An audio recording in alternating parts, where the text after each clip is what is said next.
it just has no place in Khador. Oh, cool. So, good evening, everyone. Thanks for joining us. Welcome to Wargaming. Me and Evan are joined tonight by Rob McCormick and Ben Thomas, two England's WTC players in their past, and I guess we'll talk about that in a minute. Who knows? Because WTC is confirmed for next year, which will be cool. So, thanks for coming on. Both have just come off the back of a snowy weekend's win at Warsaw at Asgaard Games, which is I guess like my favourite English venue. I can't be a traitor to Firestorm, right? but it's super nice. Like the guy that runs it is an absolute gent and puts on an amazing show. And obviously, like the Warsaw team are doing really great work. They're putting on a bunch of stuff, so which is cool. So good evening, everyone, guys. Good evening. Hey, welcome. So we'll start off with just a bit of a hello to you both, and if you want to give us a bit of an intro into your Warmachine history and who you are. So I've stuck Rob in the box on the left, so he gets to go first. Just arbitrary chaos. So Rob, go ahead, mate. So I'm Rob McCormick. I started Warmachine in, I think it was about 2015. It's like right at the end of Mark II, and did the transition to Mark III. Got really stuck in. Ended up playing on WTC team in 2018 on Team England Knights. We came third. We did very well. I was one of the. I was a big member of Power Fist Gaming. If you remember them, they're no longer going, but I've since helped to found the Walsall War Masters, based out of Walsall. So yeah. You can see you've written like articles already on the website, haven't you? For that Dan has made. I've mained Khador since I started. I've sort of dallied with Burks, went, I don't like them. And then I bought a load of Grimkin stuff, went, no, it's not quite Khador. So Khador keeps pulling me back in. Quite Khador, correct. No, it's just not quite Khador. Nothing else is quite Khador. I started a blog a few years ago called Avatar of Slaughter, which I keep going back to every now and then, which got quite, reasonably famous. And I was part of a podcast called Murder of Crows for a little while. So it's been a. Oh yeah, I forgot you guys podcasted. If anyone wants to read what Rob and I think Dan's been posting blog posts as well. The website is walsall.warmasters.uk, and you can check out their events and what's on. And Jamie, who was the main TO from the event, has resurrected his Legion blog. So he had How to Train Your Dragon Spawn. He's been putting up posts. Yes, I saw that. And yeah, I had like a reminder this week on my Facebook that it was like, I don't know, it was like 5 or 6 years ago. I did Reign of Fire, which was my first foray into blogging, which is when I played Legion. So I did Reign of Fire, and that translated into Phoenix Protocol when I played Rep. Yep. And then I gave up blogging and started just chatting shit on the internet instead. I mean, it is the way. Less writing, yeah, it's easier now. I still like it. I like writing, so it's cool. So that's you. Thanks for joining us, Rob. And then Ben, over to you, mate. Yeah, I mean, to be honest, this is quite easy because it's interesting that me and Rob are on at the same time, because history-wise, it's not dissimilar. It's at the same sort of end of March. I was part of the Age of Sigmar refugees to Warmachine. Not an unusual story. No, indeed it's not. So sort of we're sort of learning the game through Mark II, and then Mark III obviously shuffled everything up enough for everyone to try and get good. Same went to WTCs in 2018 and 2019, and I think I am the epitome of average at WTCs, and both times I've been, I went 3-3 in a team that went 3-3. So if you want a steady pair of hands at the WTC, I'm your man. Likewise, like you guys, did a blog for a long time myself. Doing a rep blog until first of all everyone got bored about reading about Virus 2 games, and then I got bored of playing Virus 2 games. And switched after the 2019 WTC. Made the switch to first kind of Scorn, and then the Minions parts of Scorn took over. That's what I've been playing for the. Well, I don't think I remember you playing Scorn at all. So I can't remember. Was it? How brief was it? It was a few months, but I was basically playing minion models in Scorn, and then thought, let's just play minion models in Minions instead. Yeah, call it what it is. That's cool. Yeah. And then obviously you've both been to this event. So Jamie Rogers and Barry assisted him as TO and judge on the weekend, which was super cool. We had a little bit of weather problems. I was just saying before we went live that so like weather problems are subjective, yeah. So I've lived in the Alps for a year, so over there the postman would like ride his bicycle, deliver post in like 4 foot of snow without blinking, and over here, a couple of inches of snow is danger Will Robinson time. So my lift to the event turned up, parked in my drive, and basically spent like 10 minutes looking at his phone whether we'd actually be able to like leave the area, because like I'm on the edge of the Peak District, so we're pretty high up, and my village is literally on a hill.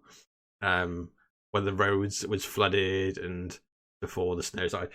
So yeah, it was interesting, but we had a very ropey first like half an hour or so easily to get out of the worst of the snow, and soon found out that basically everyone was in the same boat, including the TO.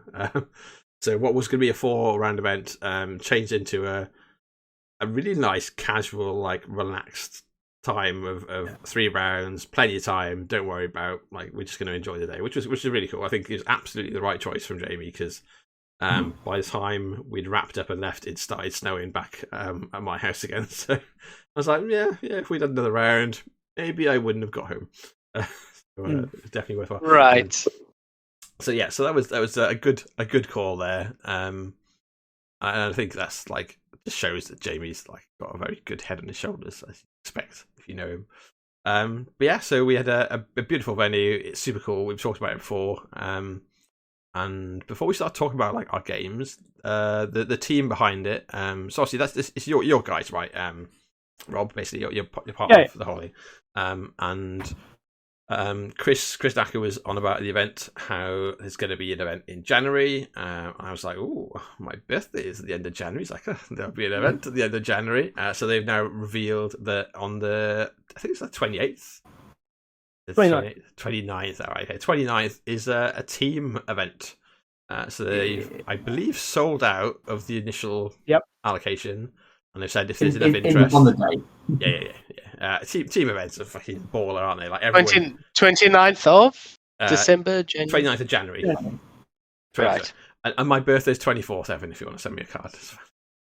Absolutely. So everyone subscribe on the 24th. Yeah. So you've already come subscribe. Evan, you've already missed the slots, but there will be some more. I assume like there's no question whether or not there's interest. It's just how many extra teams you can fit in, I guess. But it's very cool. It's like a pretty big hall. Like they've got essentially like a really nice big board game cafe at the front. Cafe, sort of coffee shop, restaurant that does really like nice level, like sort of almost like gastropub sort of food. I'd say. Was that? Yeah. I think that's like an accurate that's fair. Really tasty. Like, and they do all like the baking and stuff of things like fresh donuts on site.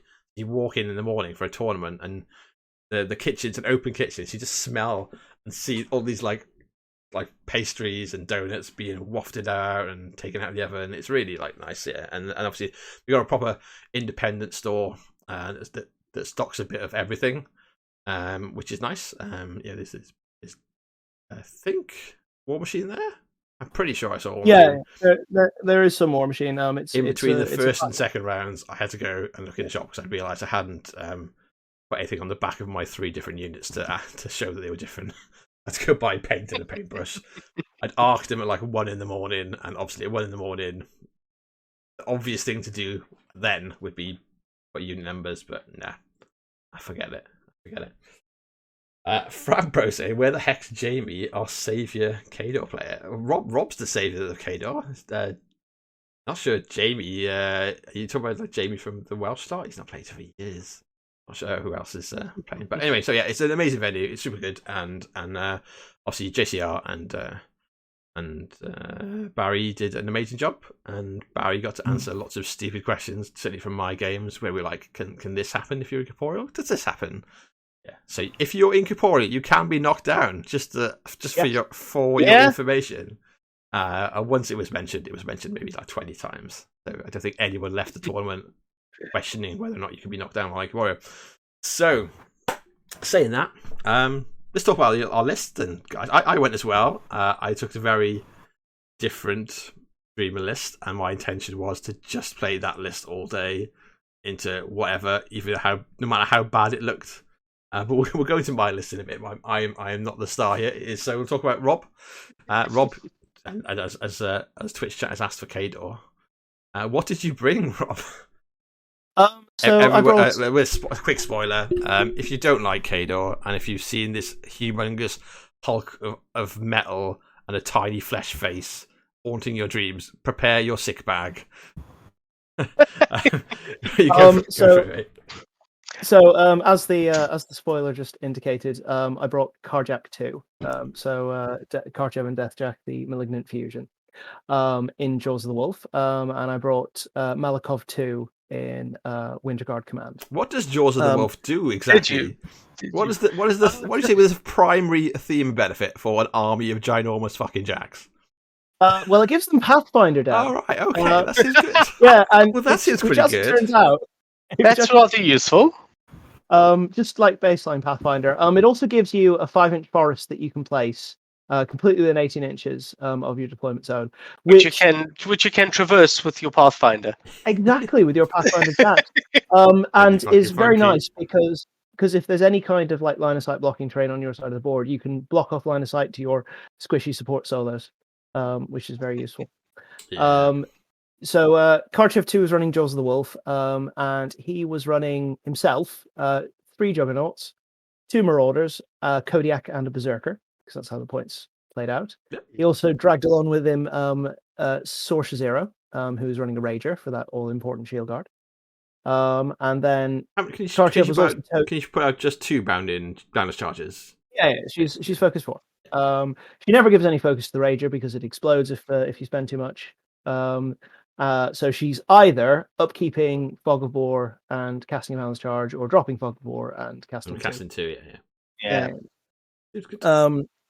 And then I also had 2 units of Eliminators and an adjunct in the list as well, because Isle of Sight is really good, and so is Magical Weapons. Right. See, you didn't feel the need for any Devastator, love. You figured Armor 22 is enough. No, I've done some testing with it, and as far as I'm concerned, Devastators are just massive overkill. People struggle enough to deal with Armor 22. Because one of the reasons you want to take Devastators in a Khador Jack Brick is you want it to lead the pack, and you want it to be stood at the front, taking the hits, so that your jacks that can actually hurt things in the back aren't taking damage. When you get to Armor 20, so when you get to Armor 25, people just don't do that. They just go, I'm just going to ignore it. And then they kill your Juggernaut and you're sad. Right. They may as well take more Juggernauts. Exactly. I think that's kind of like the trap that we're seeing, right? Is that the people that are going crazy and just taking like a load of crabjacks. It's like, well, your army doesn't actually do enough at that point. No. It just explodes. Yeah. The crabjacks are power 16 and 17. Like that's my hassle with the crabjacks. Yeah, you just throw your armor brick in front of it and say, well, exactly. A Juggernaut's power 19. A Juggernaut doesn't care. The Juggernaut's it's the perfect jack for him, honestly. And this is like Karjack is very, very good at putting out large volumes of very accurate attacks, but he doesn't actually do anything for power. Yeah. So you want to take high power jacks to do the damage. And then Ninja Ladies are always good. That you can test things. He actually gives them Pathfinder, which is quite nice because he's got Onslaught. And then the Death Archon is just hilarious because you run into like Legion of Grimkin, and you're an even higher armor. Yeah, just make it even worse. Just armor 24 Juggernauts. Okay, yeah. Which is why you definitely don't need a fucking crab. That's just upsetting. Although I did have to think very, very hard, because a Death Archon plus an adjunct is exactly 12 points, which is another Kodiak. I was like, oh. Ooh. I just have a 9th heavy. Nice heavy. Coming soon to an atrocity near you. Yeah, exactly 9 heavies.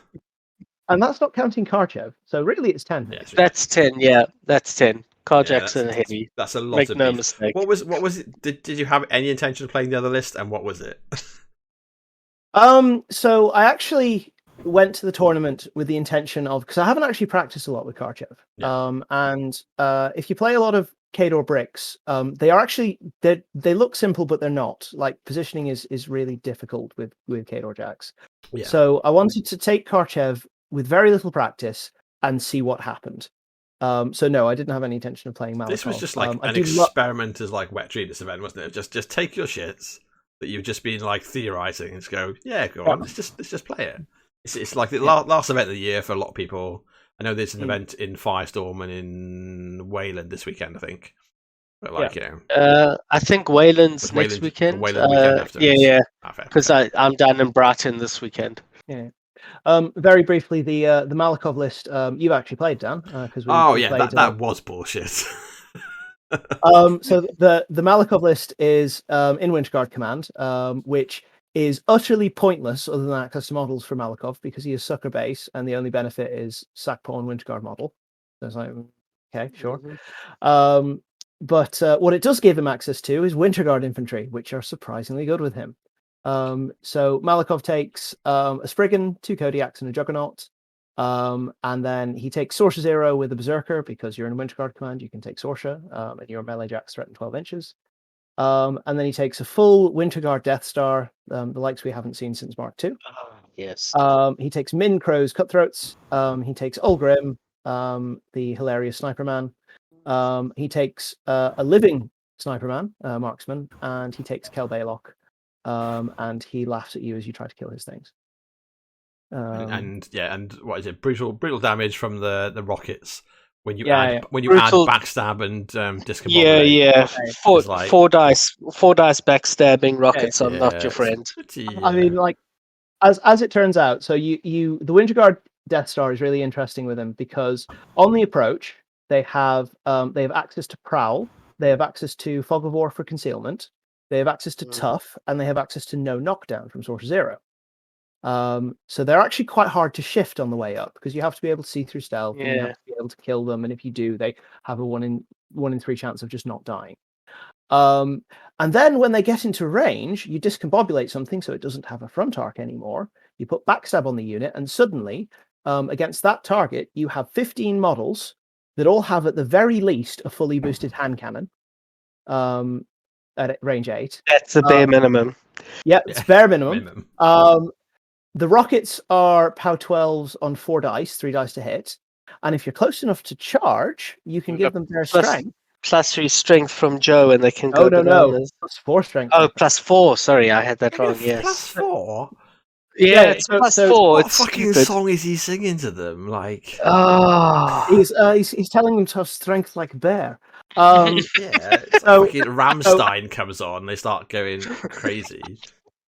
So in Magical Dreamland, where you get to charge every single one of them, you're getting out of each 1 point model, you're getting a POW 12 charge, Weapon Master charge on 3 dice to hit, and a POW 12 assault shot, which is a range 8 spray on 3 dice to hit and 3 dice damage. Oh, that really is some Magical Dreamland there, but yeah, in that Magical Dreamland they take down Adjudicator.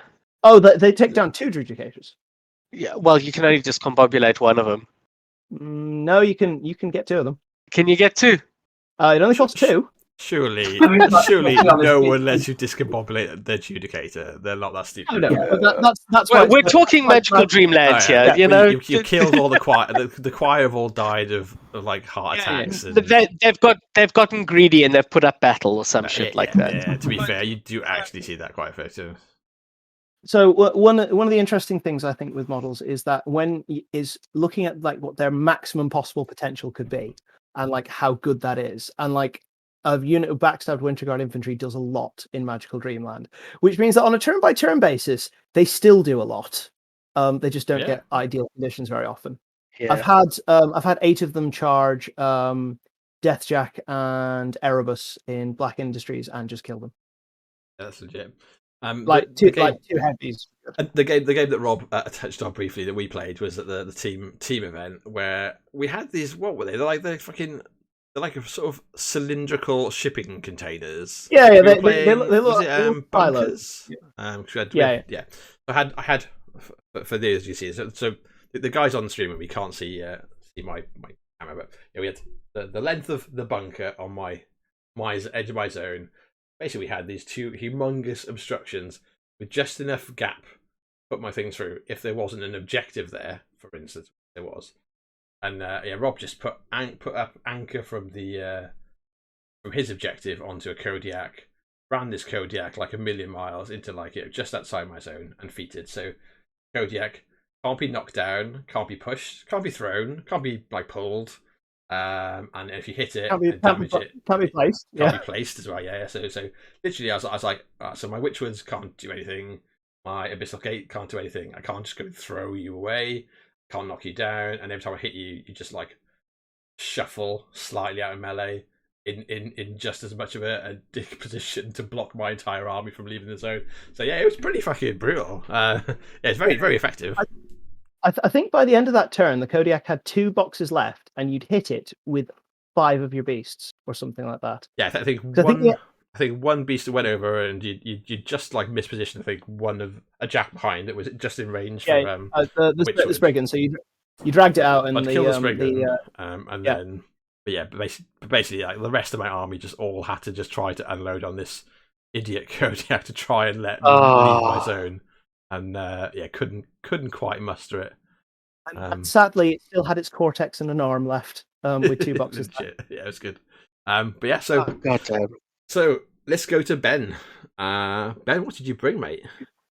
What did the glorious minions? Maylock and Grim 2 is what I ended up with. So I played a lot of Maylock pre-update, playing him in Will Work for Food, all the Archons, tried in both primals, voids, deaths, mixing up. And with the update, with the changes, I'm not convinced that's the way to go anymore, because Archons have got worse, got more expensive, and rightly so. So I thought I'd give him a go in Blindwater Congregation, which is a theme that's never interested me before, because I think Gatesman and Posse, right? I think Gatesman and Posse are an incredibly boring and bad unit. Yeah. But now with Barney Zero, 1 unit of Gatesman and Posse are quite good, because they get the +1 speed. They get the That's interesting. Yeah. But Maylock usually wants to just choke people on way too many dice rolls. So does 1 unit make that happen? Well, the other thing that's changed in Blindwater Congregation is that there is now enough other good stuff in that theme that you actually can spend your points, because so the list, Maylock has got 3 heavies, Wrestler, 2 Blindwalkers, dirt cheap. Right. Oh, they really are. And then Barney with his best Swamp friend, Horror. Yeah. And then max unit of Posse, max unit of Croak Raiders, who I was just trying out, seeing if they work. I haven't seen them on the table for ages. Okay, I like the little froggies. Yeah, exactly. And they did okay. And then 2 Death Archons and just all the solos. So 2 Thralls, 3 Feral Geists, Bone Shrine, Witch Doctor, the usual main. Yeah. And it was, as Rob was saying, it's an experimental list to see if it worked, see if I liked the feel of it. Spoilers, I did. And then the second list is the sort of inevitable conclusion of a pet project of mine to make brigands good somehow. And so that list, Grim 2 in obviously Vengeance of Dunia, battle group of 2 Pyre Trolls, a Splatterboar, and a Warhog. Warhog just there as a late game sweeper, really. Boomhowler, the Destroyer, Brug, a Pharaoh Sapper, and then 3 max units of brigands with UAs. And a min unit of pig burrowers. Because I sort of figure if Grim 2 can't make brigands work, no one can make brigands There's work. no hope. Yeah, They got some amazing updates. The ones that people are obviously talking about with the brigands are that they've gone down to 12 points and they gained AD, and those changes are both nice. The change that has absolutely slipped under the radar because it's just a one-word change on the Warlords card is that Prey has changed from. I can't remember which word is which. It's from granted to tactics. Granted to taxes, thank you, Rob. So Okay. it now you lose Prey. You can murder him and they still keep it, right? Yeah, exactly, and that is an enormous change for them. Yeah, it's a huge deal. So it's basically one of the units of brigands gets Mirage on it. They advance deploy, they move into position. You feat the burrowers come up to apply mark target, and you shoot super accurate power 14 or 16 guns into their army. You do that for 2 turns, and you hope there's nothing left. Interesting. Like minions have been like until if you don't count like the troll side, minions have been basically like licking at Jagger, hoping she can provide like a half decent gun line, and that's pretty much all you had, right? Until the gunnies come along and. Well, I mean, there's the gunnies. I mean, the Grims are also always decent guns. No, but I mean, obviously that's a relatively new addition, right? Having be able to rely on the troll side to give you a gun line. So it's nice. Yes. It's why VOD is such a bigger deal for minions than it is for trolls, because it gives us something different in more of a way than it gave them something different. Yeah. So did you know what you wanted to drop? Was the intention to try and play it whether on the table? The only intention was DNC 1. Yeah. That was all I promised myself. It was because at this point this was my 3rd event in 3 weekends where I'd just been trying stuff. Yeah. And sort of in my head gone, right, after this event I need to know what pair I'm gonna focus on a bit. There were a couple of online tournaments starting. Bit of a break in live tournaments for Christmas, but actually come out the other side of that, knowing my pair, knowing what I want to start getting the games in with. So yeah, nice. And this was the last part testing. I had the team event. I did Azazello and Rask because I wanted to take it a bit more seriously. Yeah. But then these Grim 2, I was very interested in. So I'll quickly go through mine because my games I'll rush through a bit quicker, but I'll talk about it. I had a Dreamer list I'll talk about in a second, and I think my other list was a King like beast heavy list. It was basically I had to, after my first round I had to actually look at my sheet because I couldn't remember what cast I put down as my second list. Full intention was to play Dreamer all day and see if I could make it work. So Dreamer with Baron and 2 Skin and Bones, a Death Knell, Isaiah, 2 Defiled Archons, Lord Longfellow, 2 Malady Men, and 3 units of Max Dreadrots. And the intention is just to throw them up the table and make use of All Fall Down and probably Ill Omens to protect them on the way in. And if there's not enough guns to worry about, just to protect them when the lines clash, basically.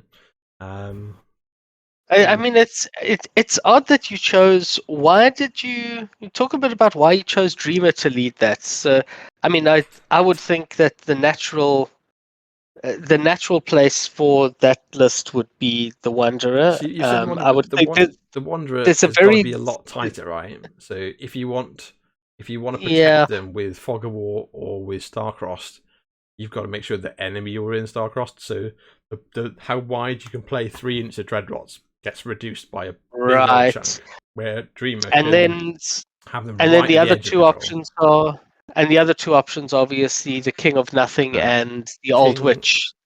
King, Old Witch, and Heretic. Heretic is amazing for Dreadrots, but does nothing to protect them at all. Yeah, but that's it. He can't deliver them. Like anything that hits the line are amazing, but my Heretic he's got to get them converted into a second Defiled Archon. A new one is on his way, but until that happens, okay, so he's got time to kill. But I would never advise Heretic for that list. But I don't think Old Witch is nearly as safe as she wants to be now. Like the nerf to Windstorm means that she's so vulnerable. Right. Like, unlike Kruger, there's no way to hide her apart from just sitting far back. And if she's sitting far back, then she's not contributing. You may as well play a caster that's going to be up there. And like, I guess there's room for King. And obviously you can put out 4 clouds, but if you put out 4 clouds, you're empty. The temptation does that help protect? Well, I mean, it does. Of red dots when they've got to be spread that wide to get across the table. I mean, depends. Yeah, you pick where they die and where they're protected, but you basically can play that instead of blocking line of sight. You can basically play it the same as the Wanderer. Yeah. So you stack that and desecrate. So the theory was basically to explore a bunch of the Arcana that haven't been used, especially All Fall Down. Oh, that's interesting. So I'm picking All Fall Down. I'm picking Ill Omens. So basically the ones that are within Dreamer's control, but the ones they're triggered are table wide. Just to like make the most of it and lets me be a bit wider and stuff. So, but we'll talk about my games in a minute. We'll jump into round 1. We're in 2 different pods. So Jamie's separated us all. So I'm in the pod with Ben, and Rob's in the pod with everyone else, right? So let's go to Ben this time. What was your first round opponent, Ben? First round, Dan Price, and the first thing that I do need to do is offer an apology to Dan, because I didn't behave particularly well in this game. Okay. It was about the 4th event in a row that I played against Dan round 1.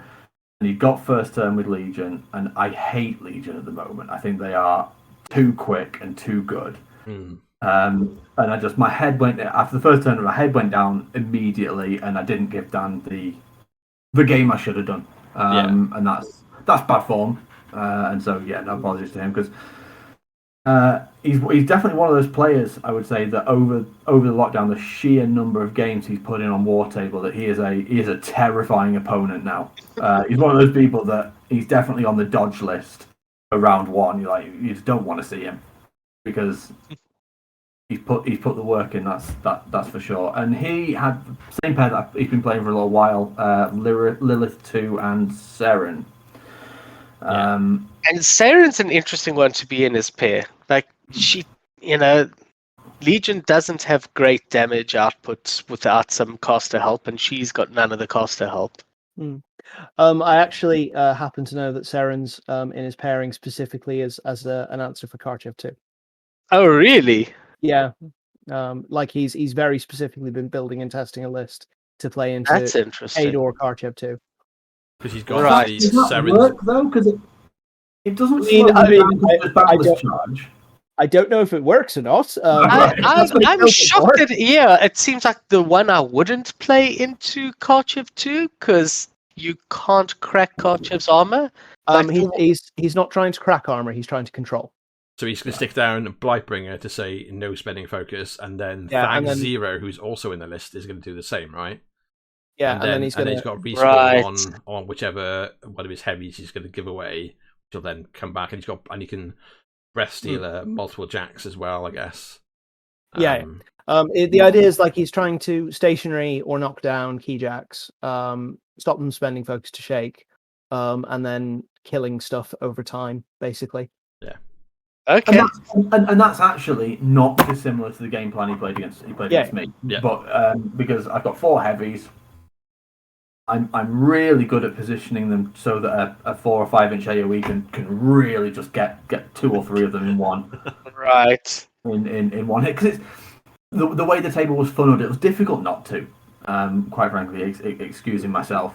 So Dan, he got first turn, ran up. I moved up as far as I could safely. Who did you drop? Sorry, Ben. Maylock. Sorry. Yeah. Right. In that one, yeah, because I knew that Seren's armor is very high. He's got sort of 2 or 3 carnivores in that list. He's got the excessive in the list. Yeah. He's got her feet. The brigands just wouldn't get through it, so it had to be Maylock. He ran up. I moved up a bit, trying to stay safe. Did some sprays. Took a couple. I think he took a death archon off me from range, but took a reasonable while doing it. And I honestly, I sort of looked at the bottom of 2 and was like, I don't know how to win this game. You threat further, you've got good armor. I can't really get to you this turn. Next turn, you're going to feat. Oh no, he did feat that turn. Sorry. Yeah. I don't really know what to do. So I thought I'm just going to make this your problem. Maylock, feat, run everything in his face. You can't take a long turn 2 against Maylock. You will clock yourself. And that's and that was sort of the way the game went. Is I just basically said, I'm just going to put this in the middle of the table and hope you choke on the armor, and thankfully he did. So he killed a few bits and pieces. He put his control thing down on me again, but I think by the end of the turn he had about 10 minutes left. And we were playing spread the net in the first round, right? It was spread the net, yeah. So I'd scored my flag bottom of 2, and Dan got a bit unlucky because one Croak Raider just would not die from his zone. So Dan actually didn't score back on me. On his top of 3, so it ended. He contested everything, so it stayed at 1-0, and I sort of could have played a long, clever tactical turn to try and do loads of good stuff, but I just thought if I can kill the Blight Archon, kill a heavy, and score 3 pretty quickly and easily here, and just hit the clock back and say you've got 10 minutes to catch up 4 CPs, and yeah. And from that position, solid. Very quickly, he had a bit of a look at an assassination, but it would have taken something quite extraordinary. So he in the end, he just accepted that he'd just kill a few bits. Clock back over to me. Clock back to me with 1 second left on his clock, and with us both scoring to go to 5-1, and I just had to contest and take the win. So it's one of those. Had it gone the full grind, I think probably because I could take out the Blight Archon, which took some tools off the table. He had a Beast Mistress in there as well, running a Naga, which was a problem for me because Maylock do not like Blessed. But I managed to one Croak Raider speared her in the back, which was pretty cool. Oh. And so I think I could probably have grounded out but the fact that I was able to get up on clock, get up a few CPs, and just ride that really. But the main thing is my first 2 turns. Yeah, got to apologise to Dan because head went down. It wasn't until I remembered how Maylock works. Fair, but it's a solid win. And over to the other pod for Rob. What did you play in the first round, Rob? So you played the same scenarios, right? Everyone played Spread the Net. Yeah, we played Spread the Net. So my opponent was the man, the myth, the legend, Ryan Longthorn. He was running Grimkin. Yeah. Borrowed from one of his locals, I think. Of course. I mean, he doesn't own his own models. He just plays with other people's. Yeah. He's coming back. It's great. He's been talking to me a lot about it. He's on our Grimkin chat now, and they're talking about. Okay, is that Ryan that's been posting all sorts of lists? Yeah. So he was playing Dreamer Dark Menagerie with a Beast Brick, and he was playing Wanderer in Dark Menagerie with a Beast Brick. And he lied. He lied and said he was going to play Wanderer all day. All day. And did. Spoilers, he just played Dreamer. Yeah.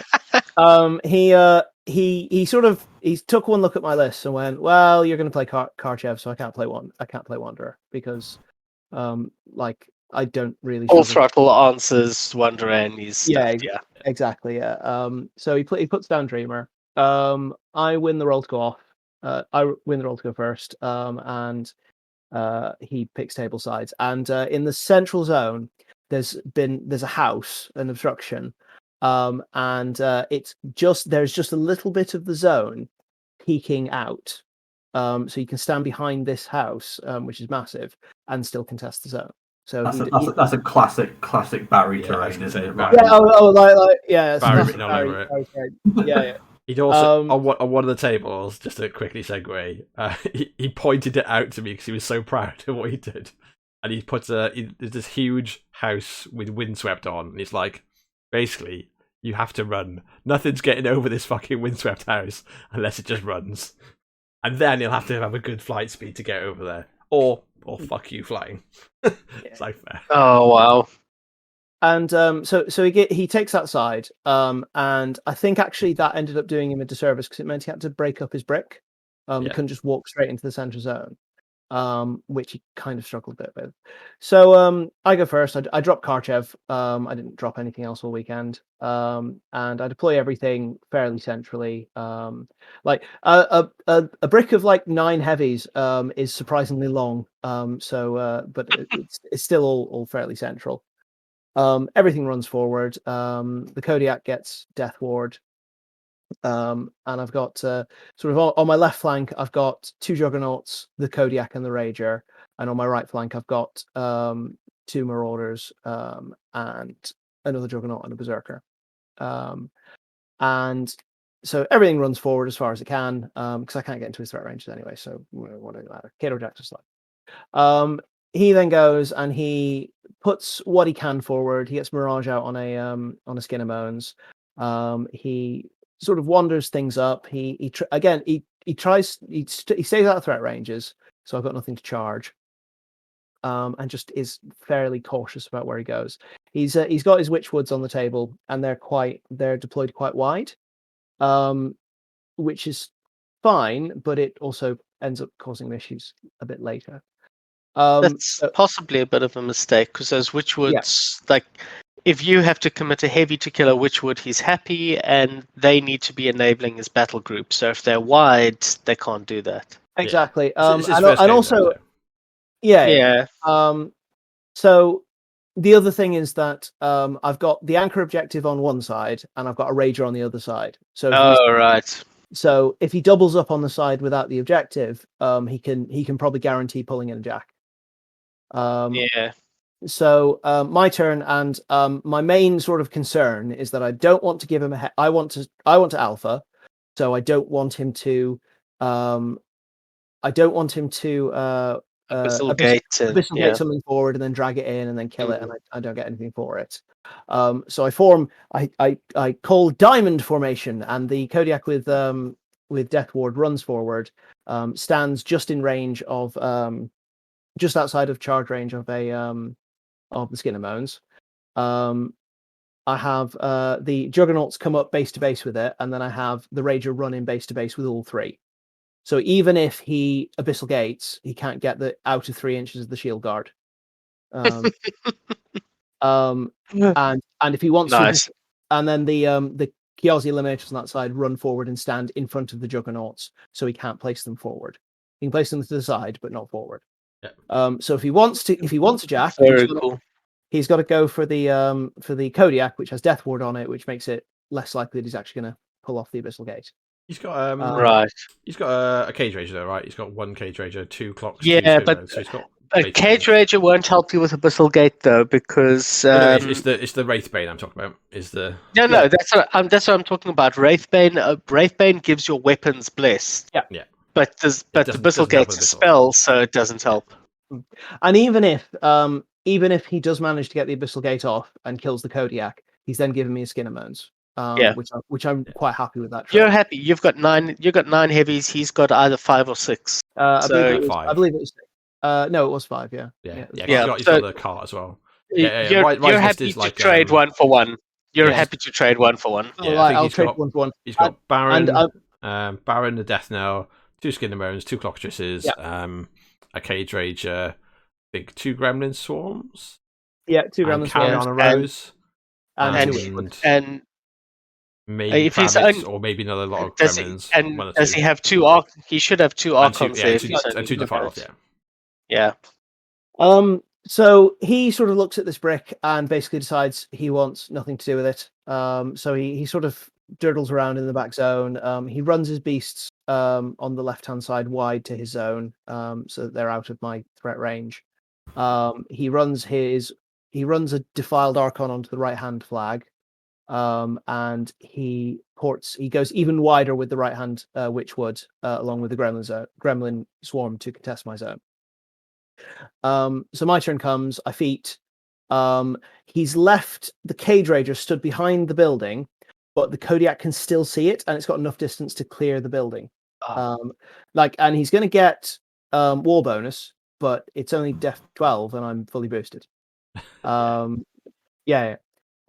he's also put the gremlin swarm slightly too far forward. So to stand in the zone, I can see round the forest it's trying to hide behind with a berserker and get him. And this is where Karchev's massive control range comes in. So I send a Juggernaut off to kill his objective. I send the Kodiak up to beat up the Cage Rager a bit, and I send a Berserker off to the right hand side of the right zone to kill this Gremlin Swarm. And I send a Marauder off to kill a Defiled Archon. So I've got jacks that are like all across the map, and Karchev stood like at the back of the central zone quite happily with everything in control. Which was silly. So Full Throttle's up, Locked Horns is up.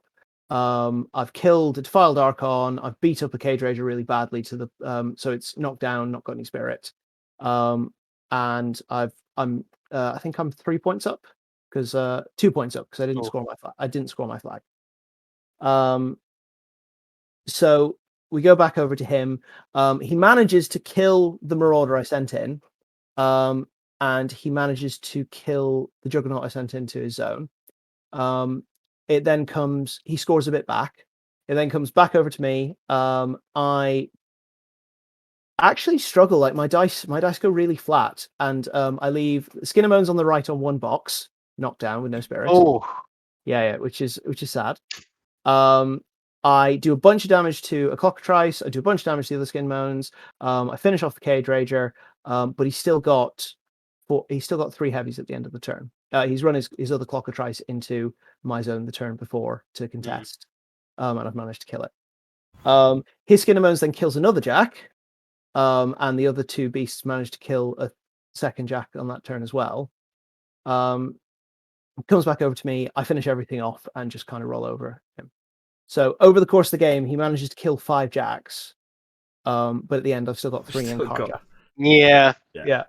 And I end up winning on scenario, just running away with it because he's run out of things to contest my zone. If he puts anything into the zone with Karchev, he just kills it. So I end up winning on scenario. You just out trade him. Like massively. Even with the poor dice. I mean, one of those skin and bones traded 2 for 1, and it didn't matter. Yeah, that's the big issue, right? You can do a bad trade and still be out ahead. And like Ryan played really, really well. Like he used Dreamer's tricks really well to he kept using Hat Trick to pull out contesting models. He used Sacrifice at a really good time. He basically made me choose between killing the Cage Rager and killing the Clockatrice.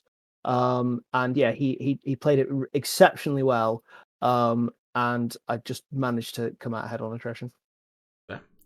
That's the first. We'll see. So I'll go through my game.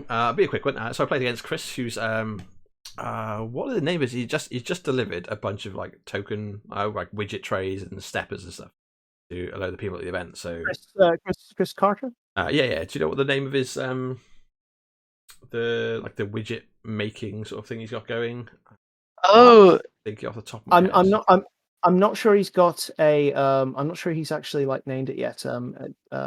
Is this a new one, or is this the thin ones I was these using? were basically like the first lot that were delivered. Okay. Cool. Monstrous makings. Oh, that's it. So yeah. Right. So, if you want to support like a UK, like a local person that's doing steppers and sticks and stuff like that, check them out. They look pretty cool. Anyway, so I played him with Kane 1, Sons of the Tempest, and I can't remember what the list was. He played Kane 1. I knew I was dropping Dreamer, and I thought, of all the bad lists to drop Dreamer with 30 Dreadrots into, Kane with just a fucking... Kane 1 is awful. Kane 1 with just a load of gun awful. mages. I think he had like 2 gun mages, Black 13s, unit ponies, Ace, a couple of hunters on like a journeyman or something. Triumph, maybe. I think he does have Triumph, yeah. And then like 2 arcane riflemen, the pistol guy that gives out +1 hit for them all. So yes, it's a lot of guns. So I win the roll because I got a bump. So if I roll bad, I get to try again. and I choose first, and just run everything up the table. My middle unit of Dreadrots gets Mirage to get the apparate.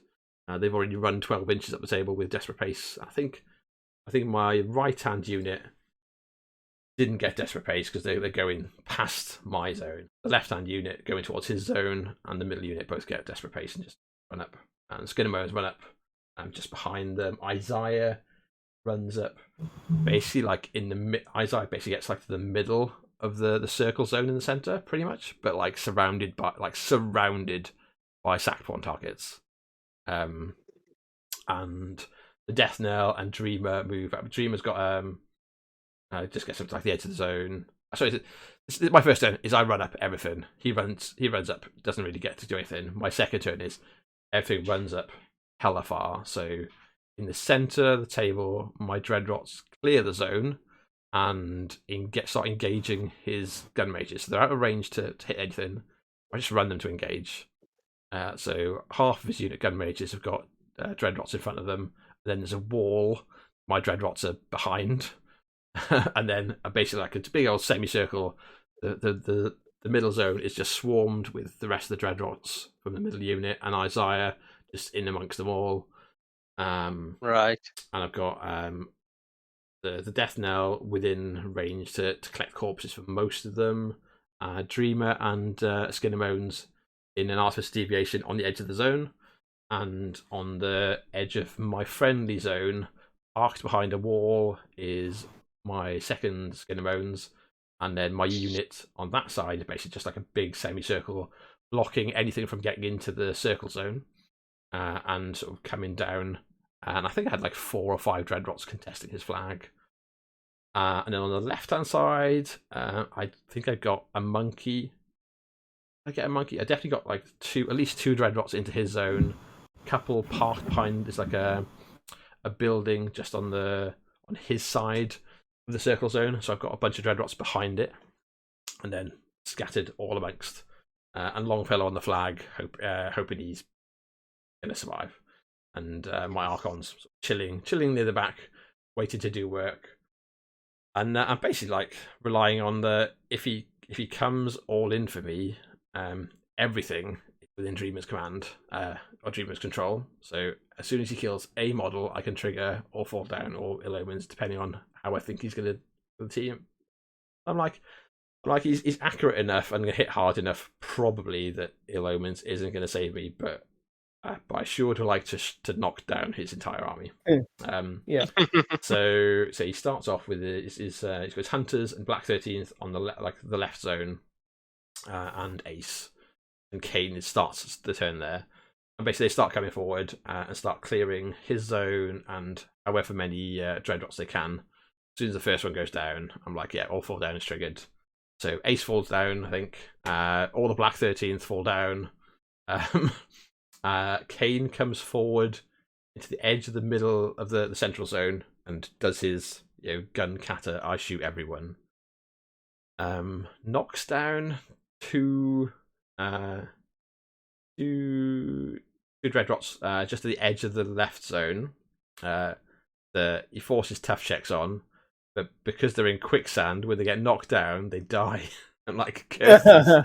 Oh wow!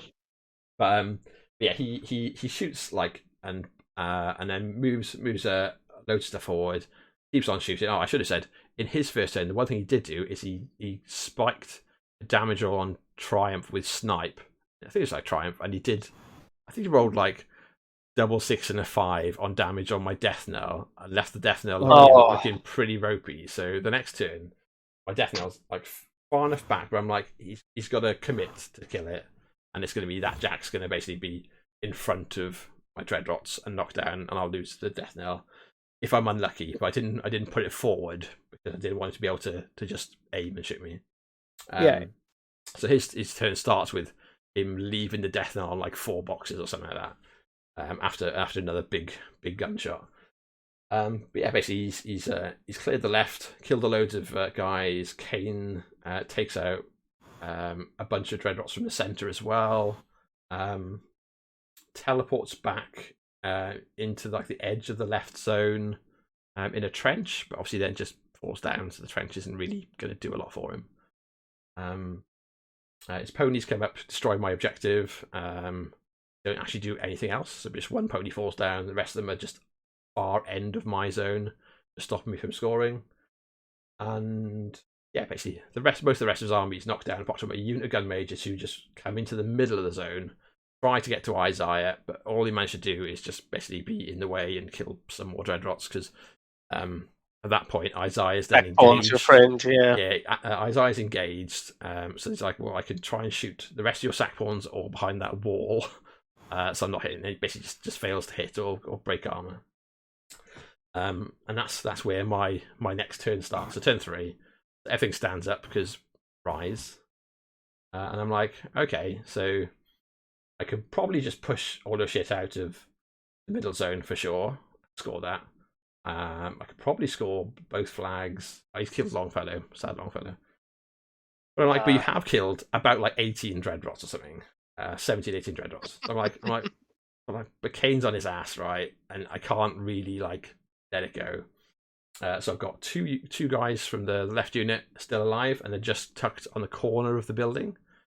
So I start with those guys, so they can see the objective, and they have Ghostly on the charge. So they charge the objective and smash the shit out of the objective. I think I have to finish it off with someone, I can't remember what. But I basically destroy the objective and turn it into an arc node about 5 inches away from Kane. Knock down Kane. At which point I throw like... nice. Yeah, and then... 2 abyssal gates. Yeah, so the left Archon comes up, shoots someone, I can't remember who, one of the gun mages, kills gun mage, ports forward, and hellfires into knockdown Kane. The right Archon can't get involved, but Dreamer can, so she just chucks 2 abyssal gates into Kane. Just leaves him looking very ropey, like on like his last like life. And I think and basically the thing that goes into him is I just need to kill the gun mages in the middle zone, because Isaiah's in charge range and it's on 3 corpses. Oh. So basically, when Dreamer throws her abyssal gates and then walks up and just shoots 2 of the gun mages to stationary them. So makes it a bit easier. And then my Skinner Modes in the middle just walks up, makes sure he doesn't go into the charger lane, kills a couple more. My one on the right has to trample over one of my guys, but also to trample over like one of the gun mages that's blocking a charge range for the right hand unit. So it does that, and then the right hand unit basically charge into the middle and clear out the remaining guys that are in Isaiah's range. And then Isaiah with 3 corpses. So power 16 Weapon Master lands on top of Kane's face, and he's got no chance of not finishing the job. No, not at all. So yeah, I thought, I basically wanted to see how many things he could kill. The answer was a lot, but not quite enough. That's really cool. Okay, so all Fall Down did its job. Yeah, I think he could have been. Go on, sorry, Ben. So my favourite thing talking to him after that game was he was so proud of how quickly he resolved that feat, because it can be a real time sapper of a feat. Oh yeah.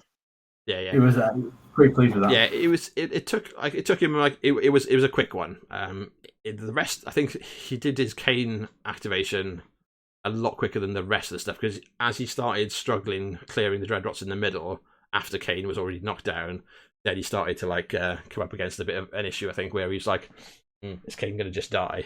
Need to run more bodies in the way and stuff. But yeah, it was really cool. It was good to see how it went, and I guess he could have been like a little bit safer from Isaiah, at which point I probably don't go for the assassination. I just try and mop up everything instead, and I just ignore the left. So I just contest it, take the objective, and then I just basically try and go for every other bit of scenario. But that was really cool, really good start. So that was me. Round 2. What do we play round 2? Scenario wise. Irrelevant, whatever it was. One of the it was Recon 2. Yeah. So Rob, do you want to lead us into the second round? Sure. So round 2, I get paired against Martin Furnival, who's running Crix. He had to buy the first round because we had an uneven number of players. Oh god, this is going to be Crix the round. I think we all played him. Yep.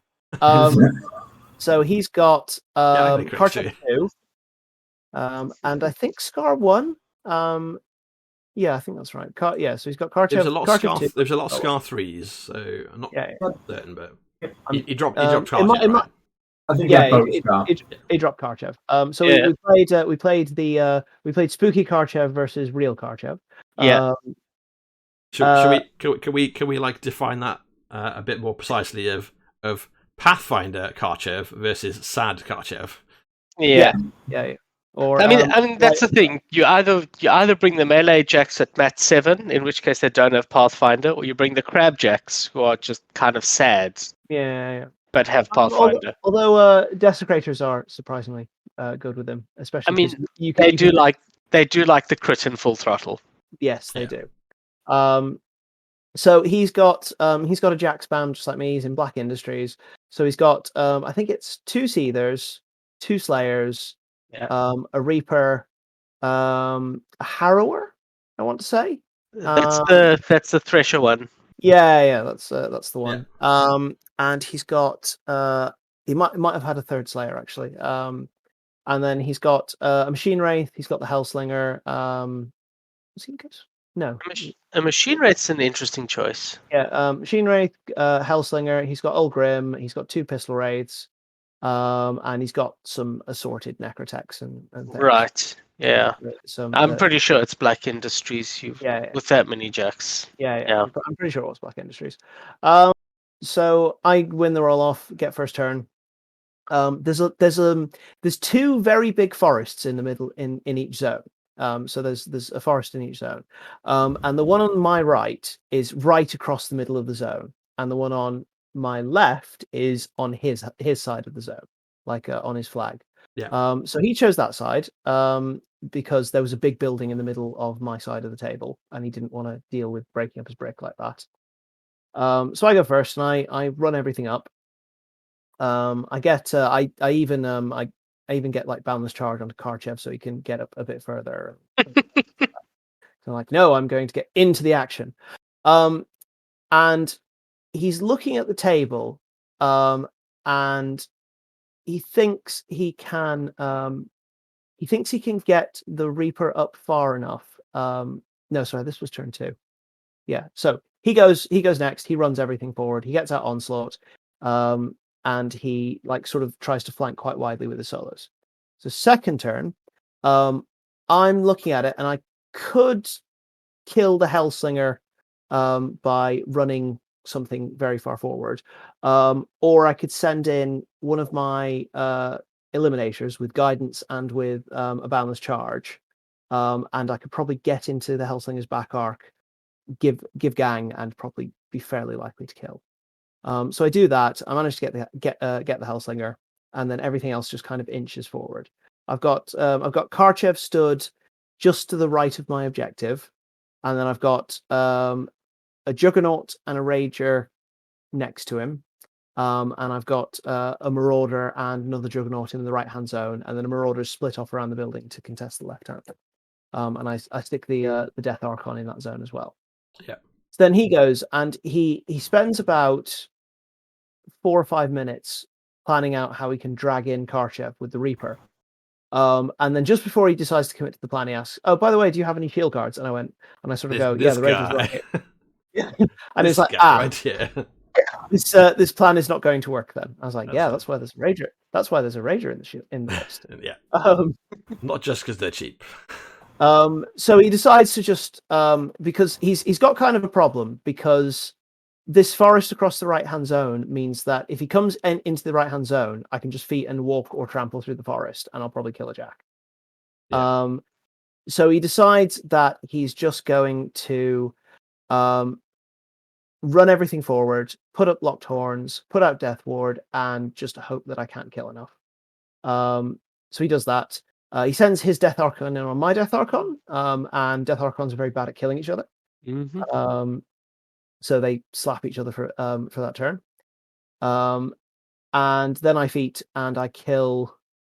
I had a really good feat turn. I killed his Reaper. I killed killed a Seether. I put up locked horns. And I managed to clear my zone. So he then feats back, sends in all of his jacks, fails to do much of anything because he's really low pow. And then I turn around and kill every jack on the table. Just table it, yeah. Hi, Stu, over in Twitch chat, by the way. Hello, thanks for joining us, mate. I actually got on that turn as well. I actually managed to pull off the double abattoir as well. So I didn't even cast. I allocated a bunch of focus out. Karchev kept 5. I cast locked horns, and I activated every other jack first, got them into melee. Did Karchev, who then cast abattoir, everything hit everything again. Yeah. And then the last jack went and murdered a necrotech, which then triggered another abattoir. And at the end of that turn, he had nothing left and he conceded. You basically got to live the dream there. But I think this is quite, educational and instructive. Like, there is one real Karchev, and it's not Crix. No. Like, the mirror is very, very difficult for Crix. Because my jacks hit hard and are high armor, and Crix jacks do not. Yeah, and Crix lose out on the usual advantage, which would be they threat further. That, although boundless charge exists in Khador, so even that's not true. I out threat his jacks. I Pathfinder, like it's just better in every way. And even with armor debuffs, because like he can take armor debuffs, he can take like Gatsby, or he can take Wraith Engines, or Denny 0 if he really wants to.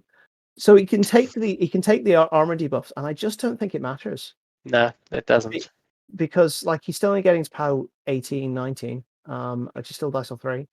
Yeah, there's an armor deficit. There's an armor deficit and a power strength deficit, and you can't. And if he's trying to get through a game without both, well, if he's bringing support to those, he's then getting a much smaller battle group. Yeah. So he had a bunch more solos and support models than me. Like he had way more shooting than I did. But I had a full jack more. And it was really difficult for him. It's a full jack more, and your jacks are frankly better. So Ryan managed in the previous game to kill 5 jacks. Martin's killed no jacks. So my current tally of lost jacks for the games is still 5. 5 over 2 games. Right. Very cool. Seems okay. Right, let's bounce over to Ben. So that's one fair and balanced. One Crix going down. Ben, obviously you're playing Crix against. You're playing Adam Court. Oh, you played Adam Court, didn't you? Yeah. Adam's come down from the northwest. Nice to see it. Yeah, indeed. A relative local. Played him quite a few times, and over the years, it's sort of one of those. He's not played a huge amount over the past year or so, but it's great to see him back. Yeah. Back and enjoying the game. So he had Denny 1. He had Denny 1 and Scar. Did you say Scarboat? Yeah, I think so. Scar. I think Boat Scar was on most of the. I think all but Chris Daka. I think all of them had Boat Scar apart from him. Yeah, I think so. So either way, he dropped based Denny, on the fact that I couldn't remember the other one, he dropped Denny, and it was Denny, and I don't know the Crix words. It was Denny in Carapace theme.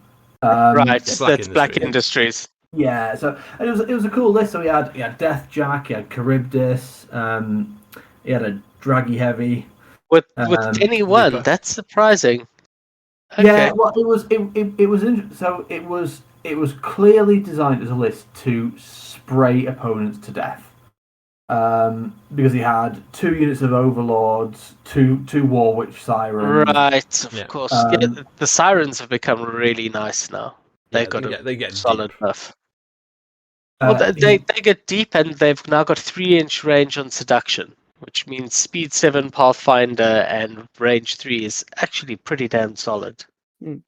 Yeah, no. So that was it was a cool list. So I got the first turn. I dropped Maylock again into this one because Carapace theme again. Yeah, of course. Don't want to be shooting into that necessarily. So I got first turn, ran up. He ran up, and I think this is a mount amount of games played recently thing is that I recognised quite quickly that the first person to try and do something was going to lose the game. First person to sort of commit in any meaningful way was just going to lose whatever they committed, face a feat against them, and then probably lose the game from there. So my top of 2, I did very little. I just positioned. I stayed out. You can't stay out of Charybdis' threat range. It's folly to try. But I made sure Charybdis had to choose between either going for a blind walker, or he could have got like 3 gators. I mean, Charybdis is a little bit like Ninja Pig that way. You know he's going to hit you. Just try to make the trade in your favor. Control where it's going to be, exactly. And what I learned is Charybdis also got a spray, which I had no idea was a thing. So it's only like a spray 6 or something, isn't it? It's like a. I think it's spray. It's got a solid. Is it an blind 8 as well on it or something like that? It's got something like that. It's got some weird inky spray. I'll look him up. So interestingly, we mentioned earlier in the list. When we just go through the list, crit blind on it. Crit blind. It's only a crit. Okay, yeah. We talked about the Croak Raiders, and the Croak Raiders in game 1 they didn't do very much. This game, the most important thing about them is immunity to corrosion. So they actually were immune to the vast majority of the sprays. They're all venoms. Yeah. There's a lot of the only sprays that could do them are the Overlords, and I just deployed them on the opposite side of the table to the Overlords. So wow, these are just going to be a real pain. They're not going to. Yeah. They didn't do much because what are they going to do? Throw power 11 spears at Carapace Jacks? Probably not. No. They ended up charging the Drag Jack and did a decent chunk of damage to it. It was quite satisfying. Actually, just setting them on fire will do more than the spears. Yeah, that's very true. So top of 2 I didn't do very much. Bottom of 2, and this is where Adam tried to play Warmachine and tried to do stuff, and crippling grasp on the Gators, load of sprays into it, killed 2 or 3, killed 2, left the others on pretty low boxes, but didn't sort of achieve very much. Didn't give too much away, but gave enough away to give him a problem, because then on my next turn it became fairly classic Maylock. It was Mortality Charybdis, raids Blind Walker goes and kills Charybdis. And I got to live the dream on Death Jack, because I got to charge it with a Death Archon, hit it twice. Oh no! And then charge it with Thrall. Yeah. Oh. And then I feated. So I'd basically taken half the Drag Jack away with the Croak Raiders. I'd killed Charybdis. Done about a third of the boxes, I would say, to Death Jack, but taken him completely out of the game for a turn. Put my feet up and just said, try and work this out in any meaningful way. So he had some Soul Hunters that were coming around the flank. They charged into the posse and did very little into my feet. He feated to try and counteract as much as possible, but it just didn't. Then he doesn't want to feat into other feats. Yeah. But he wants to make it unfair rather than to even it out. Yeah. And he didn't do enough. And then my 4. It was a clear up. Killed all the soul. What are they called? The cavalry. Soul Hunters. Soul Hunters. Thank you. Yeah, got rid of. I did get a bit lucky on Death Jack, because for the Death Archon to hit, it was to stationary Death Jack, which I needed to, because all the stuff I had nearby it was under feet. To stationary, I needed to hit 2 Signs of Importance 8s. Yeah. Which, it's a decent chance, but I needed to get a bit lucky. But as soon as they landed, the Wrestler ate him, and that was sort of that really. And Adam conceded that one. So yeah, it was a nice proof actually that this Maylock list, as opposed to what I played previously, it does work. It works quite nicely, and it's definitely a list I'm going to be trying out a bit more in the future. A couple of tweaks here and there, but no, good list. It was a good win. That's cool. Cool. Well, we'll go into my Crix game then. So obviously, I dropped Dreamer. I'm playing against Chris Dacker. He's got Denny One Ghost Fleet and Scabrous in Black Industries.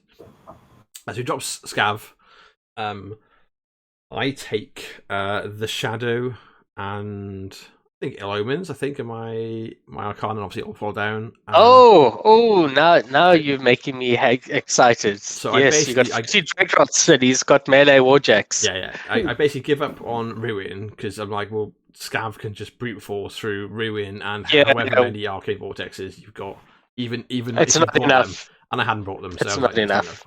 Like I just accept that he's gonna TK my shit around. It's fine. Yeah. So obviously, I take the no place objective. The anchor. I go first. He can't TK the what's it called? The Shadowed Beast. Can you not? Which is in that.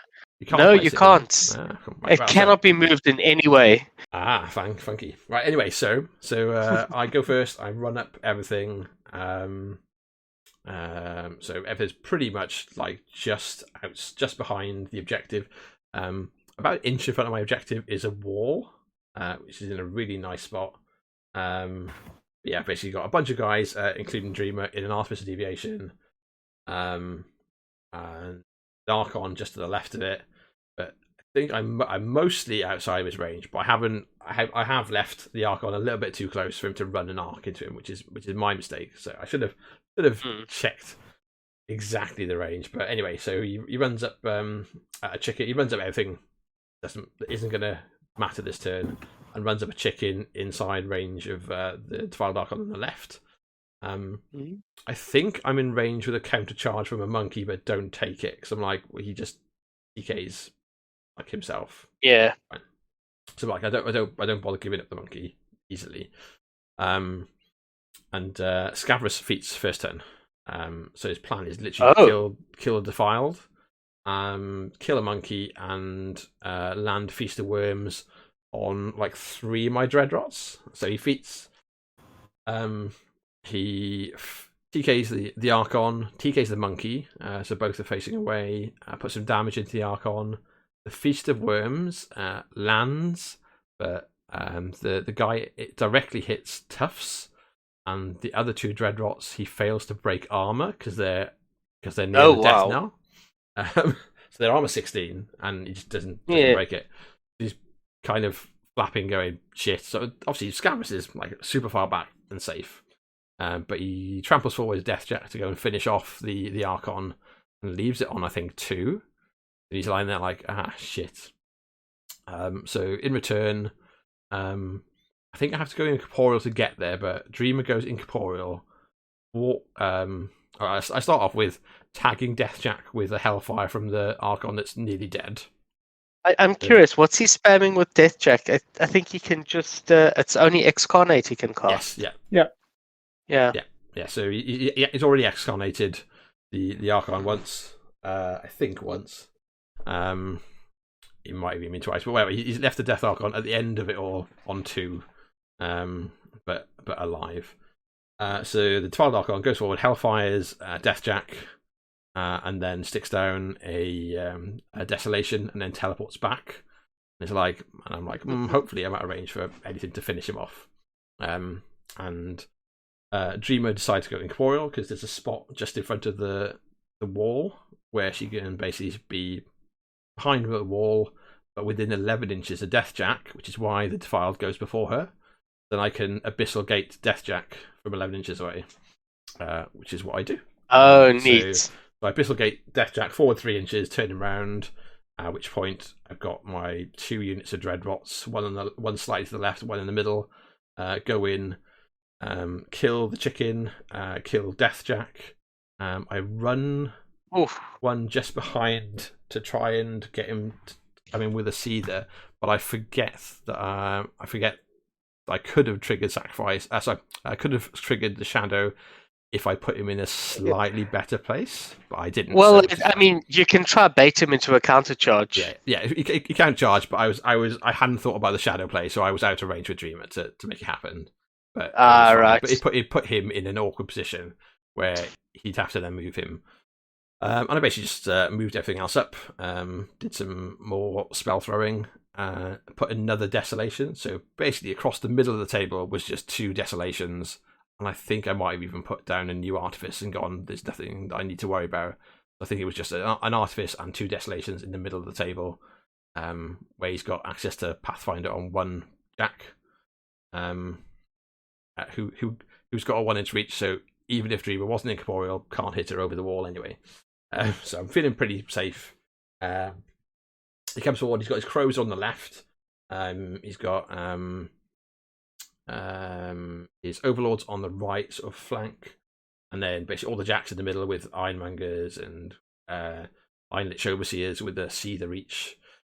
And basically he's a little bit like, shit, I've given up Death Jack and an Arc Node.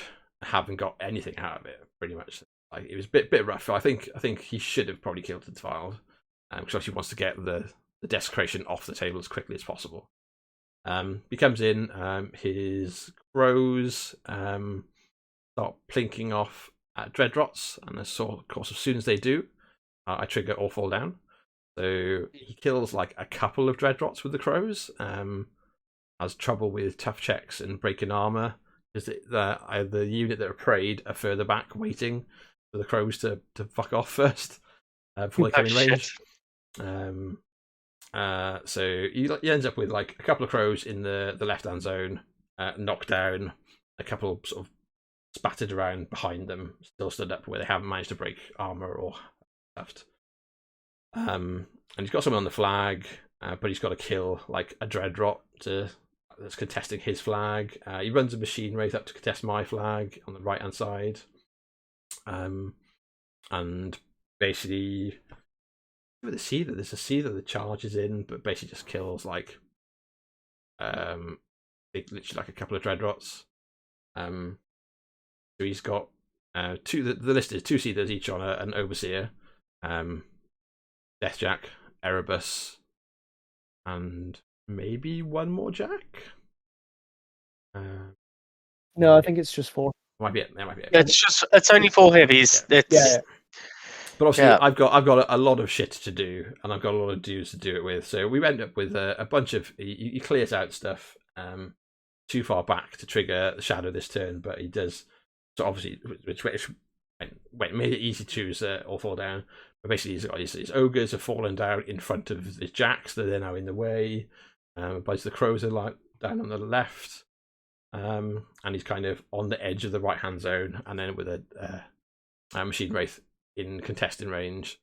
So I move up. I think Longfellow kills the Wraith and replaces it with a monkey, with a mouse. And I kind of just force the right Dreadrots up, but leave like I kill. I think 2 of the Overlords that are in the zone and the Warwitch Siren, but leave like a 3rd one. I can't quite finish him off. I think, and I've Abyssal Gated the Seether that's at the top of the zone away from me and face it the wrong way. So at least he's got to CK it to get it back into the game. On the left hand side, Isaiah goes up and like threshes like 5 crows and licks his chops. And the Dreadrots on the left basically finish clearing that zone. I destroy his objective nice and easily and kill the central Seether. So I've basically got just a ton of Dreadrots left in the middle, in front of his like 2 remaining jacks. 2 remaining jacks? Got just 1 left by then, maybe 1. And my Skin and Bones behind them, but with like nowhere to land. He'd have to kill an awful lot of stuff to get to them, sort of thing. What does Dreamer do? I can't remember. Dreamer Abyssal Gate someone and stays behind the wall where she feels safe. I think is the right plan. But yeah, basically we just grind out a couple of turns where he throws things into my zones. I can't quite clear it, and obviously I'm going in with a lot of dudes in an unfamiliar list, and time takes its toll.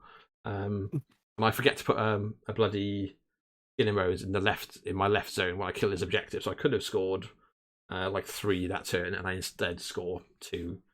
And obviously I'm not sure you would have been able to do much if I had the time, but I didn't. So yeah, basically, just starts to put things, run things in. So you clocked yourself out of a 1 game. Yeah. So I clocked myself out of it, but it definitely felt like that I could handle that list.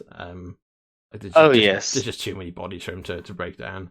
And even when he's spraying like multiple dudes, I'm like, you have so many answers. You've got 3 AOE difficult terrain templates that he has no pathfinder to get over it's for his 4 melee jacks. Like you've got you've got everything in your favor. It's a rough match for him. Yeah, the sprays was a good thing for him. Like continuously corroding dreadrots. Yeah. But yeah, tough checks are okay, I guess. But yeah, so it was super good though. It was a really good game against Chris. He's like a top guy, and it was good learning for me. Which takes us into the 3rd and final game. So that was on Recon. What was the last game on? Championship belt. Championship belt. Yeah. Matters, I remember. King of the Hill. So go on, Chris. We'll jump back to Rob if you'll finish off his pod. So who did you face in the final, Rob? I faced the legendary Graham Keane, who is keen in all things he does. Every day he wakes up and he's Crucible guarding it, right?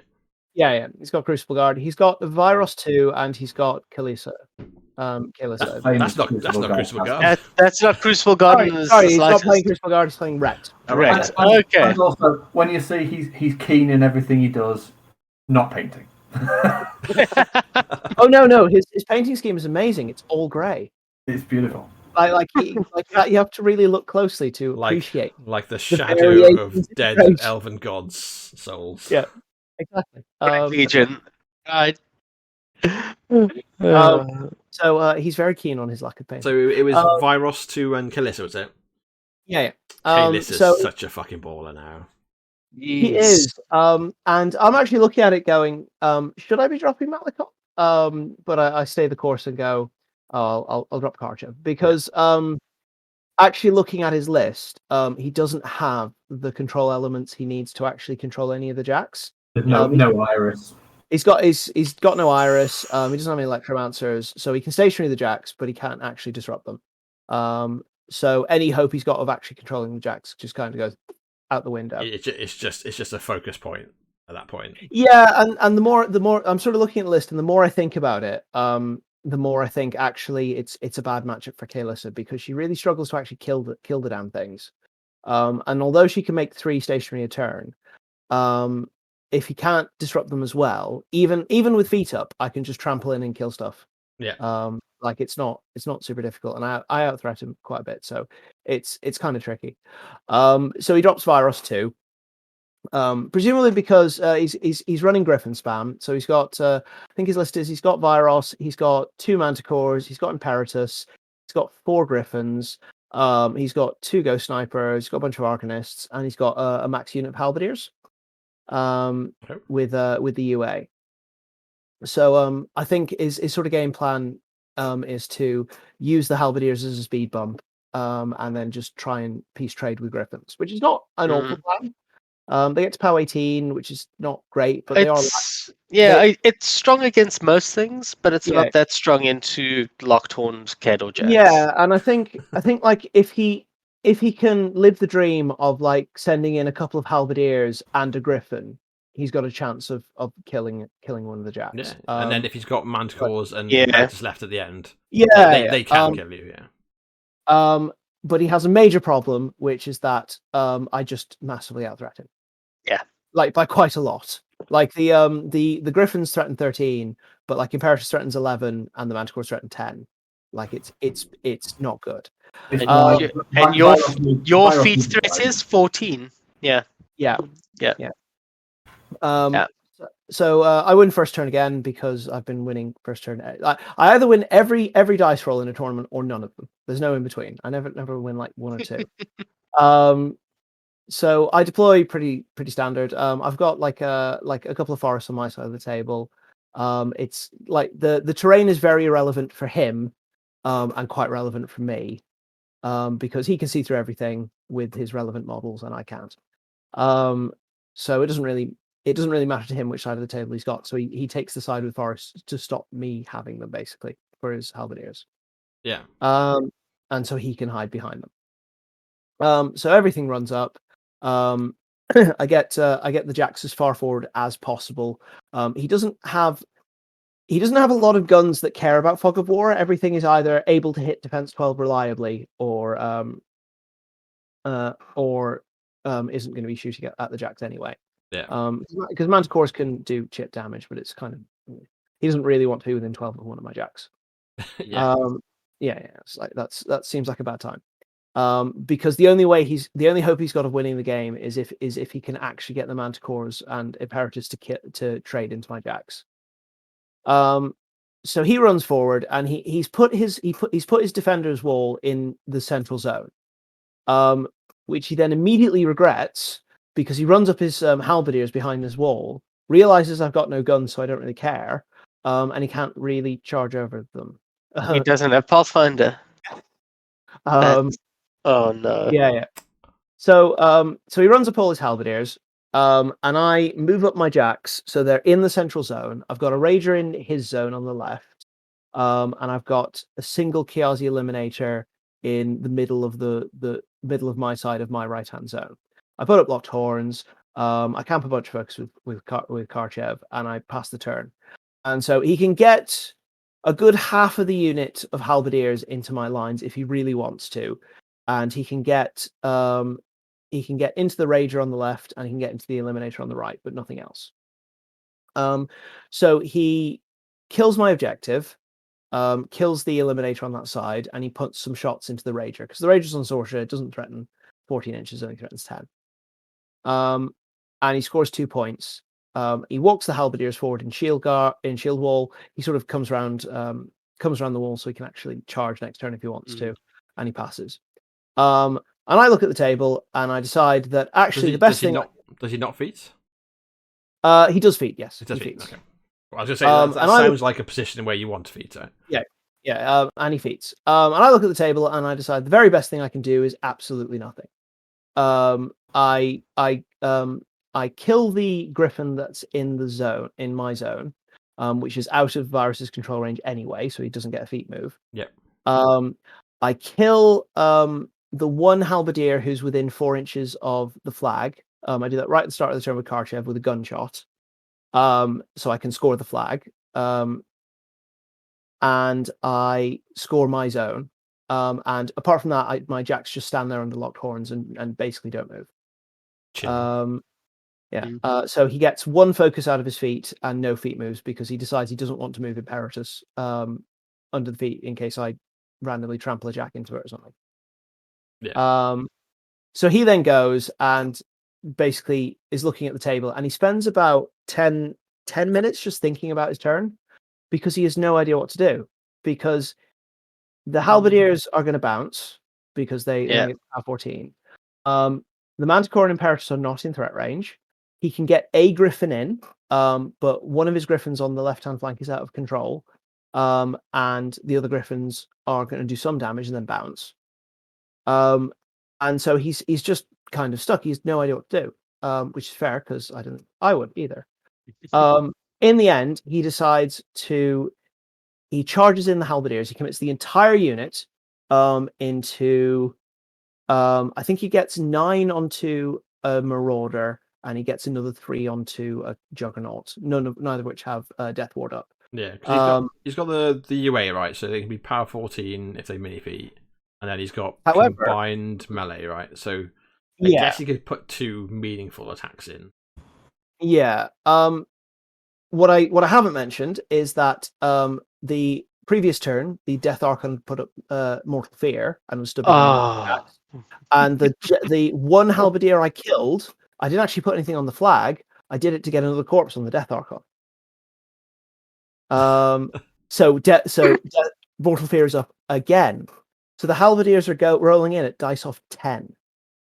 So he does all the attacks, and he does roll fairly badly. Yeah, like he does a couple of combined, but I think he did one. I I think he did half the boxes on the one he sent in 9 dudes on, and most of that was done by one guy spiking massively. Everyone else did like 1-2 points of damage each. So this entire unit of halberdiers is committed, done basically nothing, and is just stood there. And he moves up the Manticore and Imperatus a bit, just so they might be relevant next turn. Because at this point, the only chance he's got is if I struggle to clear the halberdiers, and he can send them in. So my turn, I feat, because I'm going to be sending stuff into his backline, hopefully. Karchev like sort of waddles over a bit, gets into melee with a halberdier, gets an extra focus because he gets that, and like hits a dude, kills it, and puts up what's it called? Locked horns off of it. I then have my adjunct walks up, sprays through my line of jacks, and hits gets like 4 or 5 halberdiers. The Death Archon then has a space to land, kills the rest of the halberdiers, ends up on the flag, because they're all they're all really like you put Mortal Fear up just to stop Virus at that point. Yeah, basically. The Kodiak gets Boundless Charge and goes in on Imperatus and throws him back towards my lines. And then the Marauders like walk up and start playing polo with him and just like slamming him across the board. I get a Manticore, I get Imperatus, I get 2 Griffins, and he's got like basically nothing left at this point. Yeah, that sounds like he still hasn't killed the Jack. He then spends his next turn trying to kill the Kodiak, who is under Mortal Fear, has Death Ward, and Locked Horns is up. So he fails to kill the Kodiak, and at the end of that turn concedes because he's got nothing left. And Virus there's no way out. So far you've lost 5 Jacks to Grimkin, and that's it. Yeah. The running tally for 3 games with a 9 heavy list was 5 heavies in 1 game. That's brutal. Are you finding him fun to play? So just to mention, I told Ryan at the end of the game, right? You've killed 5 Jacks under Karchev. That's pretty good. And he was like, "I'll be happy if no one else kills more than that." So he was ecstatic.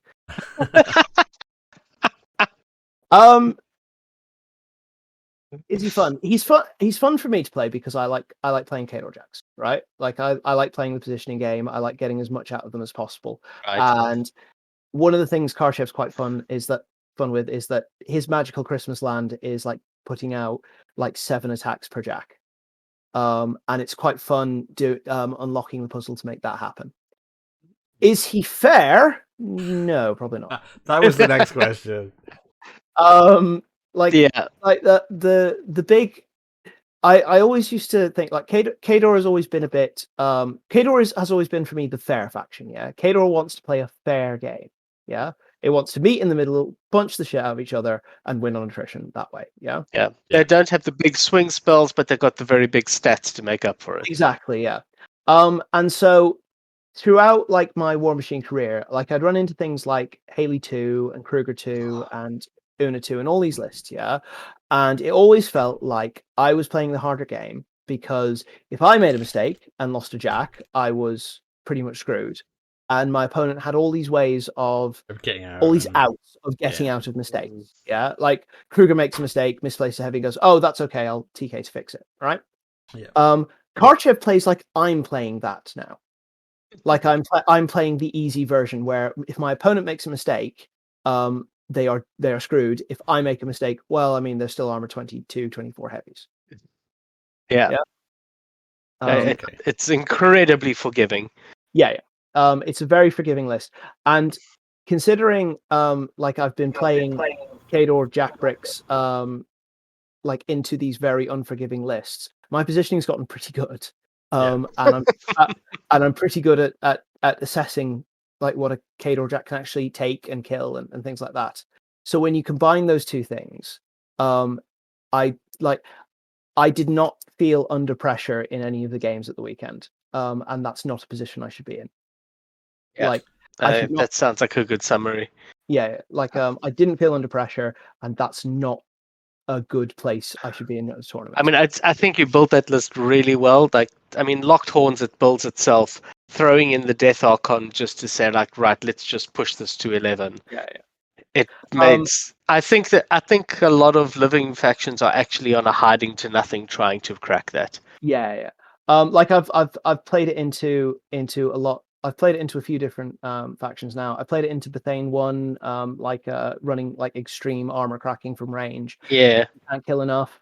The most difficult list I've played it into was actually Malachus in Menoth, because it can shoot hard enough to kill the jacks at range and threaten Karchev, and then also if you go into it, it punches you to death. I was thinking, like, if I were playing my standard Bethane 1 list I'm running right now, I could shoot out one Karchev Jack a turn, and it's just not enough. No, because it's not enough. Because even if you do that, yeah, like the next turn I charge you, right?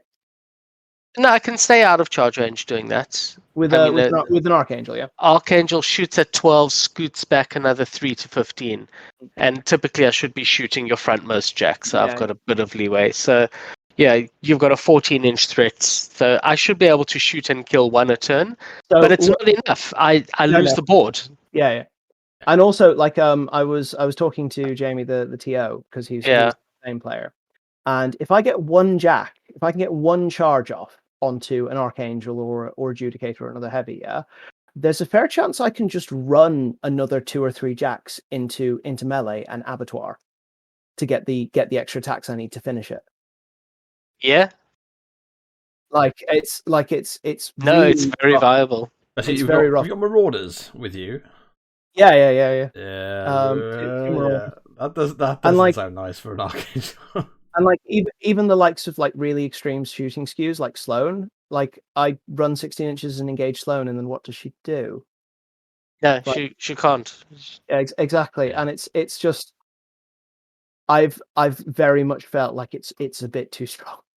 On paper, I've still yet to play it, and I think we've got some Crix versions at the club, but we don't have like any. The Khador version's the one that scares me because me too, exactly right? what you built.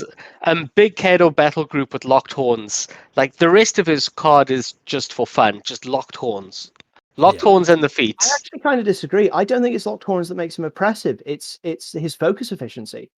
It's full throttle. Why is he focus at 8? Fuck knows. Jeez. I want me some of them shoulder pads. Like on. I've had a couple of games. I've had a couple of games now where actually I've not bothered casting full throttle because he can, if he doesn't allocate anything and just cast full throttle, the entire battle group charges for free, or power attacks for free, and then gets a focus when it gets into melee. So the entire battle group is almost fully fueled. Yeah, that's what lets it do work. Yeah, but it's the fact that you can't trade with it because the entire battle group's armor 22. Yep. And the entire battle group, and 2 Jacks threaten 14, the rest threaten 12. Yeah. And the entire battle group is putting out fully boosted attacks, and the entire battle group is charging for free, and the entire battle group is almost fully. Oh, it's a lot. So if you're watching and you haven't got the idea, Karchev is just printing money for Khador. Karchev is just terrifying. Like, I think he's good in Crix, but it's barely even worth talking about. He's so much better in Khador. Yeah, he is ridiculous in Khador. I genuinely think he's too strong. And the only reason not to buy him is that a nerf has to be coming. Yeah, I mean, I'm gonna buy him anyway just because he's a concept I've always wanted. Super cool looking model, right? That's very cool. I'd buy him. I'm hoping he gets a nerf that's decent and will be fun in Crix, but I mean, he desperately needs a massive bat about the head with a nerf bat. And there are definitely answers to him, but they're like Malachus. Like I said, I've had some rough games into Malachus with the local player. What do you think? Quickly, do like just a quick. What do you think is the answer to him? Is it just high power shooting? You have to be able to match threat with him, like a melee threat. So, you have to be able to shoot down Jacks at range, and you have to be able to hit hard enough to crack his armor, and you have to be able to do 2 of those things. Yeah, like one of them isn't enough. You have to be able to do at least 2. Either high powered shooting, high powered melee, and threat range. And your high-powered shooting needs to be across the board. It can't be a Denny one where you're going to parasite something and you're going to get one jack down at -5 armor. It has to be across the board. Yeah, you have to be able to kill 2 jacks a turn at range. Do you want to know what my plan is against Khador at the moment?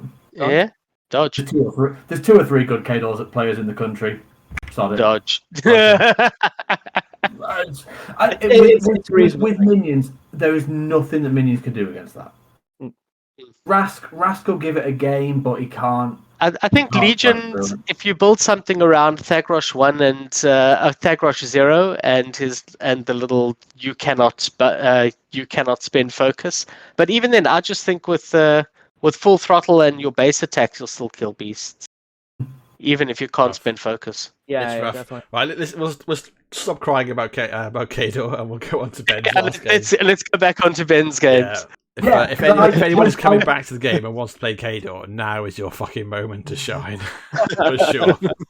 If anyone's coming back to the game and wants to play Khador, are we allowed to swear on this channel? Oh, yeah. Yeah, fill your boots.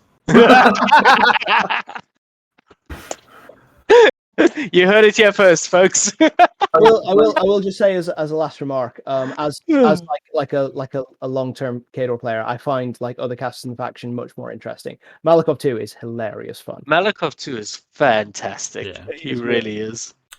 Right, really good. Ben, your last game is versus Chris Baker. Oh, Chris, yeah, of course, yeah.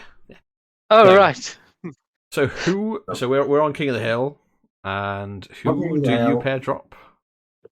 Well, as I said at the start, it was always going to be. I was sort of mentally playing this DNC one. I hadn't played Grim yet, and so I sort of made the decision I was going to have to play Grim. Yeah. You're playing Grim into Black Industries. No. Well, yeah. So he's got Black Industries, but not super jack heavy Black Industries. Okay, fair. It's only like 4 heavies. Yeah. It's only 4 heavies. You're right. Yeah, exactly. And the game plan there would be shoot the overlords. I've got very accurate scatters with the 2 Pyre Trolls because I've got Lucky Shot in the list. So. Ooh, okay. That's scary when you've got 2 jacks on Jack Marshals. Yeah. Yeah. So use that to deal with the crows. So that was the decision. But he ended up dropping my second game in a row against Denny 1. On this occasion with Ghost Fleet. Yeah. And for those who haven't played against the newest iteration of Ghost Fleet now, what it basically looks like is a couple of Arc Nodes, 2 or 3 Stalkers, Gaspy 4, 3 units of Pirates, and a load of Incorporeal Rifles. Yeah, with the Riflemen in the Pirate units. So, and everyone's best mate, Rengrave. Yeah. So Chris went first, ran up the board, took a bit of space because Denny doesn't need to do anything. Top of 1, that's not what she's about. And then my bottom of 1, I sort of... No one's played against... I'm going to excuse myself by saying no one's played against Ghost Fleet for a very long time. It's true. And so we've all forgotten how it works. And so I did some really good Warmachine stuff. Like I advanced my Brigands and dug them in. And I moved behind cover, behind the building. I did all this really good stuff, none of which matters in the slightest. Cover's great against a gun line that doesn't all have a Oh, fuck.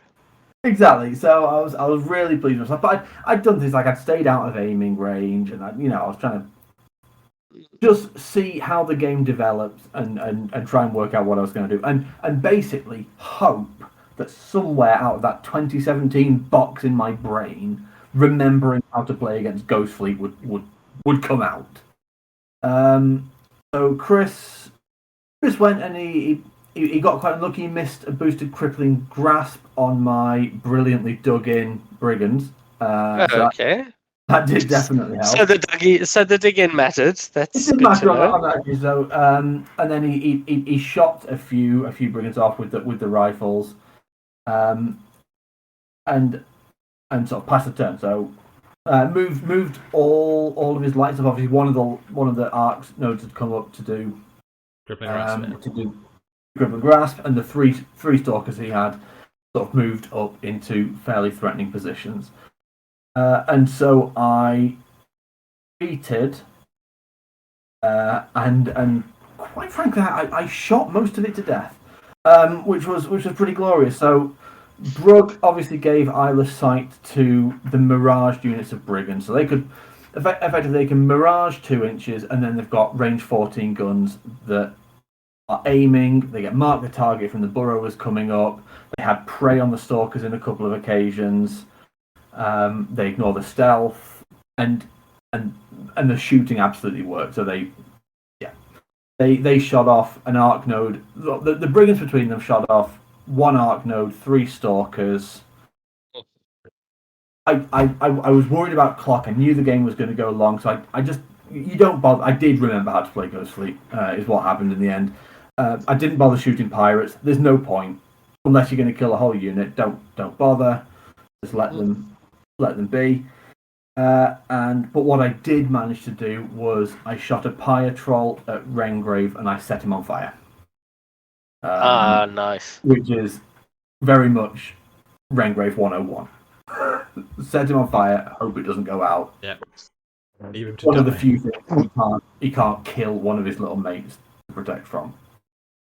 I think I shot the objective off that turn as well, and just generally had done a decent amount of work into the major threats, which is how I sort of always envisioned the list working. I'd got a bit of scenario presence, and the burrowers were up there to cause him trouble.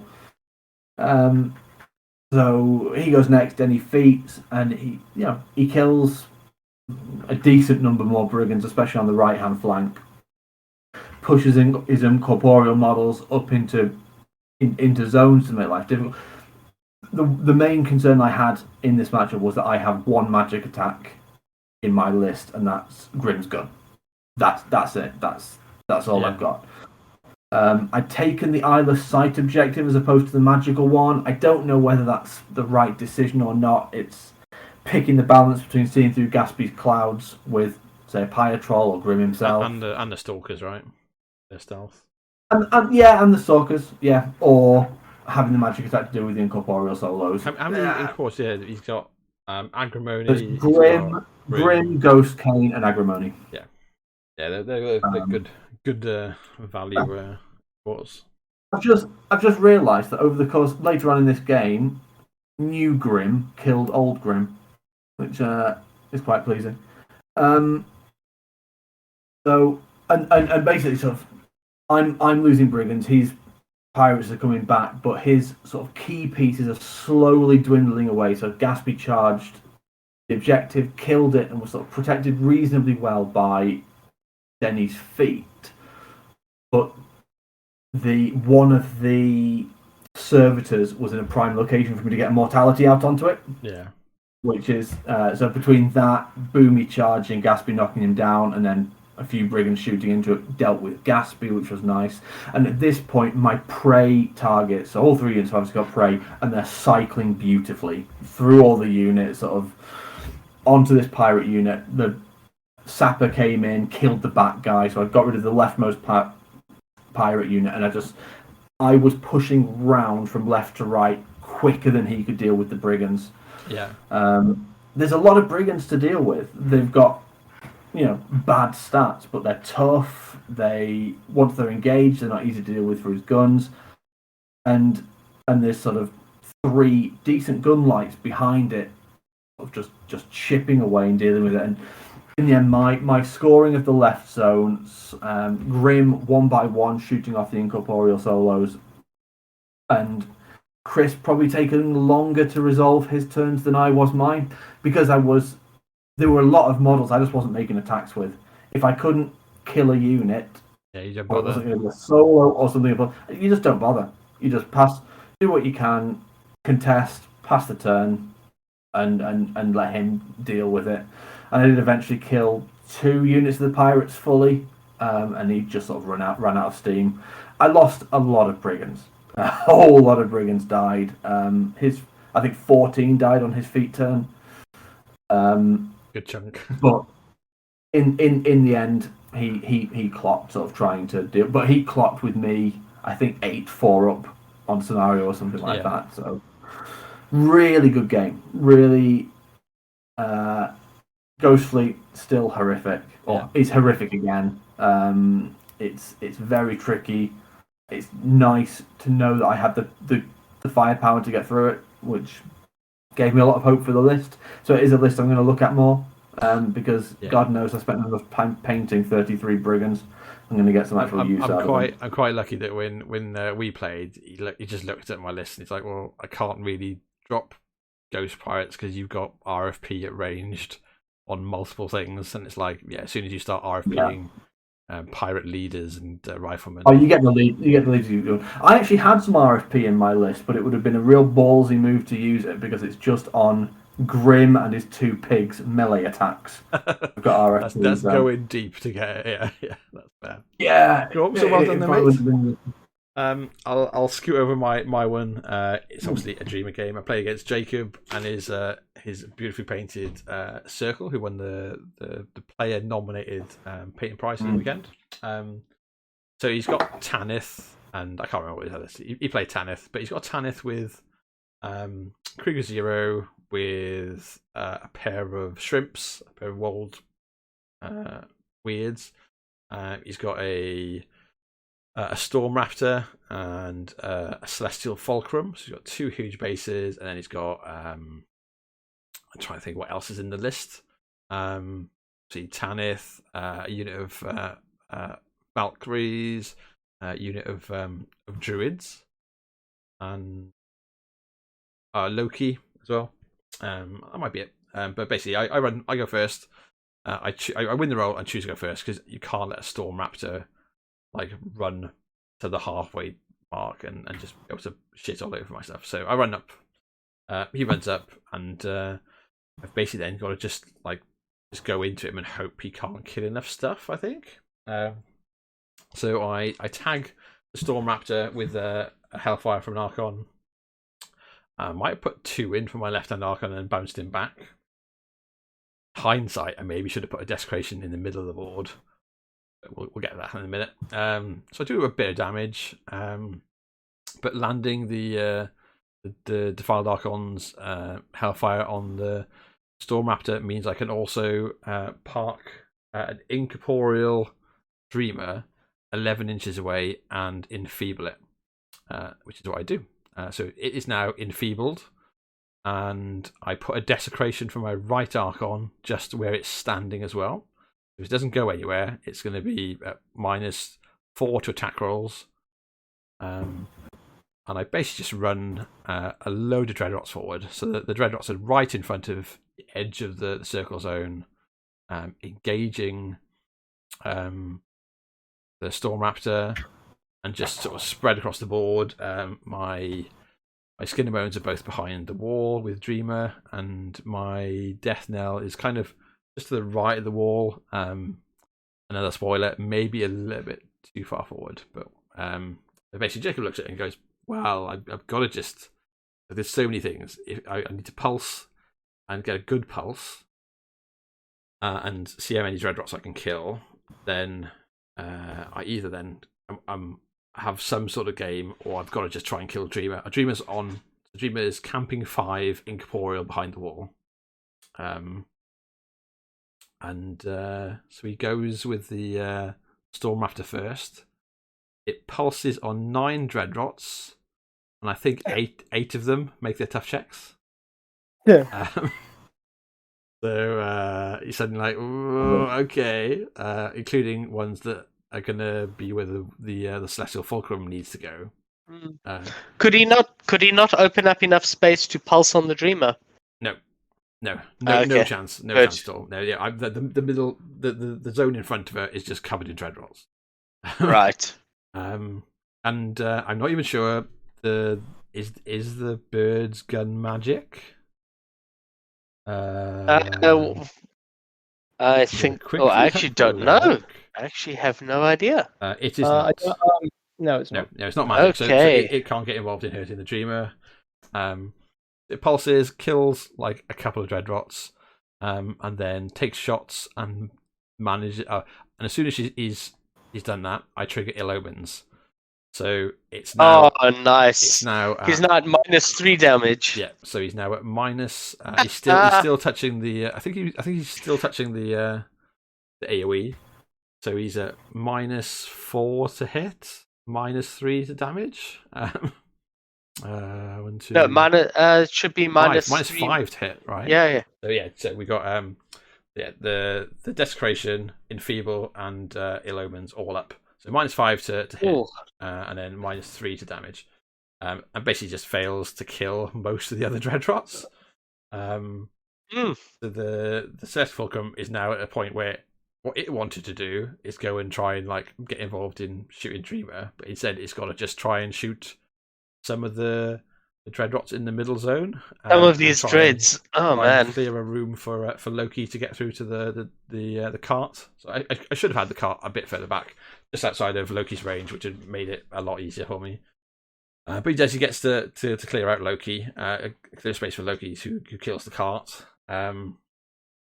Tanith lands a Shadowbind gun on Dreamer, but still, like even Shadowbound, he's like def 15 base. Yeah, so up 16, to 19, 16 with ill omens.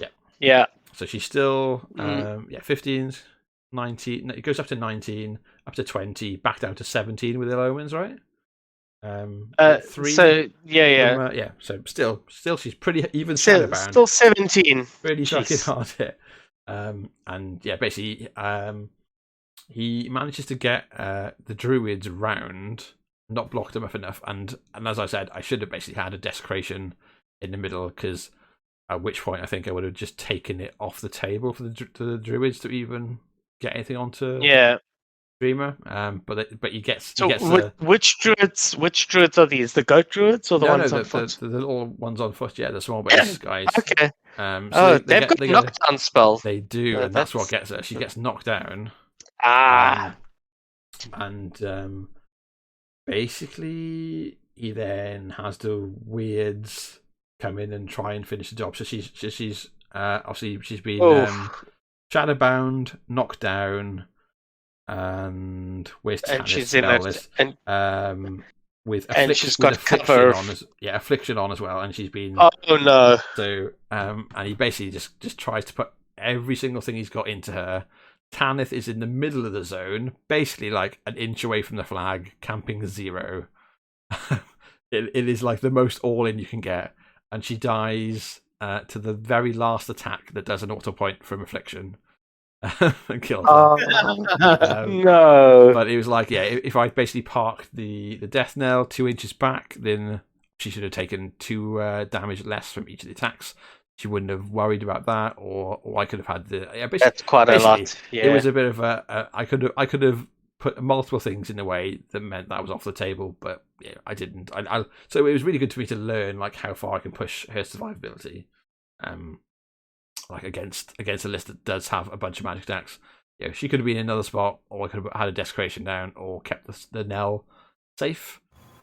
He gets it. I think he uses like nearly all of his clock to make it happen, because it was so all in. It's all or nothing. Yeah, I think he was like sub 10 minutes by the time. I like the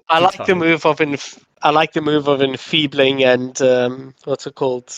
Yeah, enfeeble, enfeeble and ill omens. Yeah, and the desecration as well. So it didn't even hit all of it. It did hit its attacks against the guys. It already hit because obviously it's got sustained. But if it was shooting for anyone new, like if it tried to put some damage into the death knell, for instance, like it's got a really good chance it's just going to fucking miss it. Yeah. But defense 12 is suddenly defense 17. Yeah. It's legit, right? Yeah, so it was a really, really fun game for me. Really good learning day. So yeah, even though I only won the one game, I think I took a lot home, which was cool. And obviously congratulations to both of you guys for winning the two parts of it, which was awesome. Yeah, it's nice.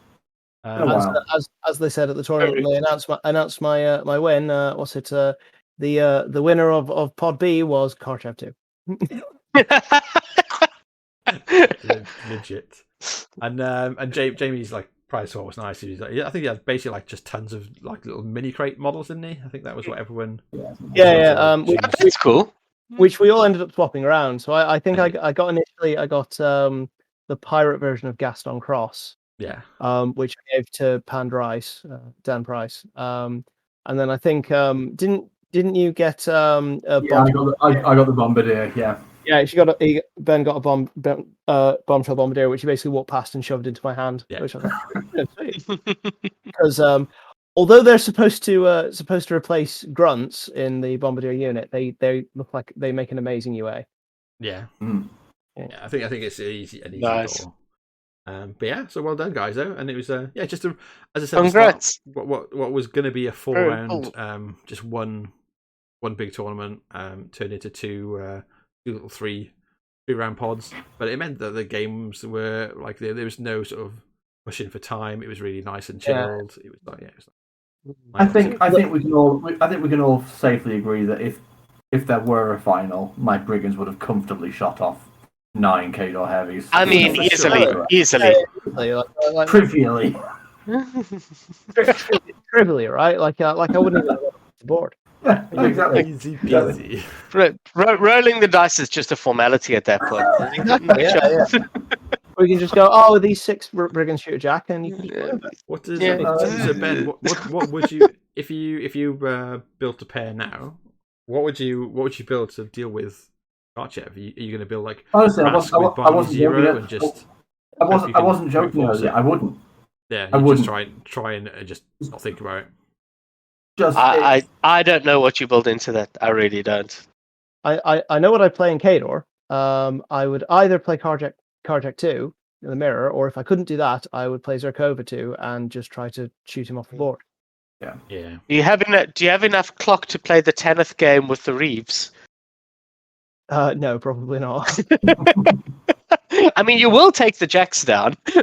Like, eventually. Yeah, definitely.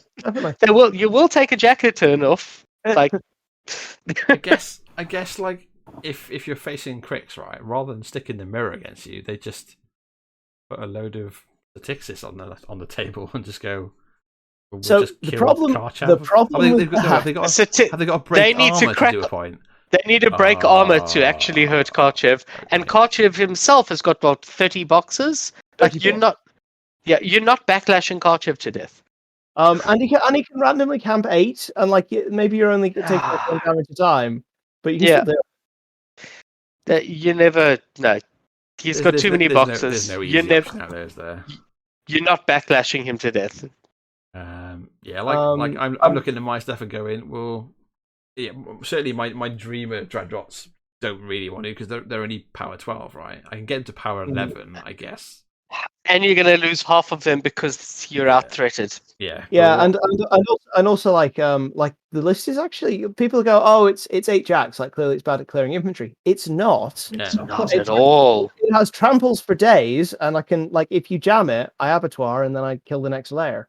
Yeah. I think what Grimkin might need to look at is a traditional like king list and just go just focus on Karchev or maybe just heretic and just brute force it through. Heretic's probably the best you've got. End of March. Sorry? Is the Welsh end of March? Yes. Let's be honest, that's the next event we care about. Yeah. Well, there's it's a big Warsaw one. team event, right? In January. Then there's to be confirmed maybe a 50-player event in Sheffield in February. And there's the Belgian Masters in February as well, and then the Welsh. Yeah, I had possibly the most degenerate pairing in the game in mind, which is Karchev2 with a whole load of Jacks, and then my off list was going to be Zerkova 2 with all the wizards.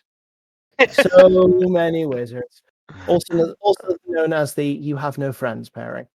It's a proper roll the dice, isn't it? And like, are you just fucked or are you fucked? Yeah, it's like how are you fucked? Yeah, in some way you're fucked. About life in general. I'd take the quick one from Zerkova 2 over the drawn out. They're both unpleasant, but one's over in a quarter of the time. Yeah. Is it 13-inch threat, right? Or 14-inch threat on your Jacks? 14.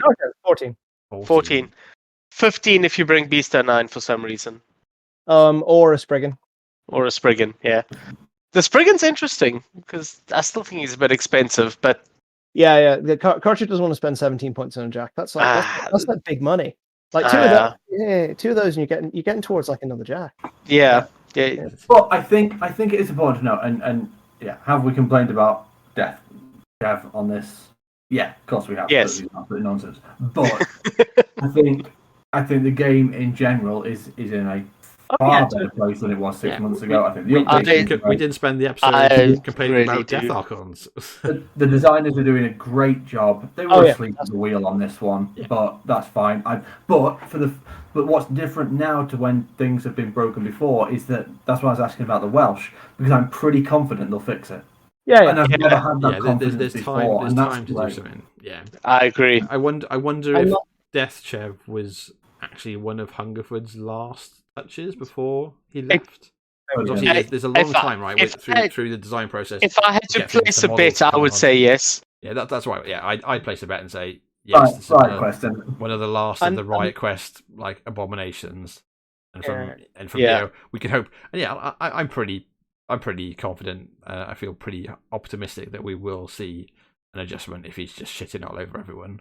Yeah, so, definitely. And like in Khador, like I am super excited for so many different casters now. Like Karchev2, I'm excited to play like I actually think I can play a ranged Jack list in Khador. Like I've never thought that before. Is Aldwych 1 tempting you again?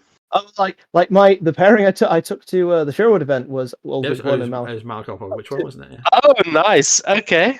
What's it? Scrapjack. I played Aldwych 1 in the first game of that, and he ate an entire unit of Femblades. Oh, that's fantastic. Like num. Yeah. Well, I have a soft spot for Aldwych 1. I really, it's so cool. I think Aldwych 1 is genuinely good in the current meta because everyone's taking infantry again. Right. And she does love to be infantry. Yeah, she's one of those casters where I look at her rules and go, "Wow, those sure are some words." I wonder what that means. One day I'll find out. Murder of Crows is really cool. Like that is a fun spell. Yeah, I mean, like Scrapjack is ridiculous. Because you can load him up with 3 focus, send him off, and he has 5 attacks. And at that point, tough doesn't really matter anymore. You have to be like tough no knockdown. Because if you tough, I go cool, I'll buy another attack. And like by the time you run out of attacks, you've probably killed like 10 models. And then you teleport him away, and he does it again next turn. Yeah. She's coming for you. Yeah. Infantry spam. Yeah. Right. Well, we've gone past the 2 hour mark, so we'll wrap it up. But Rob and Ben, thanks for coming on, and Evan, thanks for being on as usual. Absolute pleasure. And if you're watching it back or listen to the podcast version, like subscribe. What is it, Rob? Smash the subscribe button. Follow us on Twitch and shit like that, and show us some love to validate us. Validate me. Thanks for joining us, and I'll leave you guys. Our egos are flagging. Pump them up. Pump up them our egos. Right, cheers, guys. Good night. Cheers.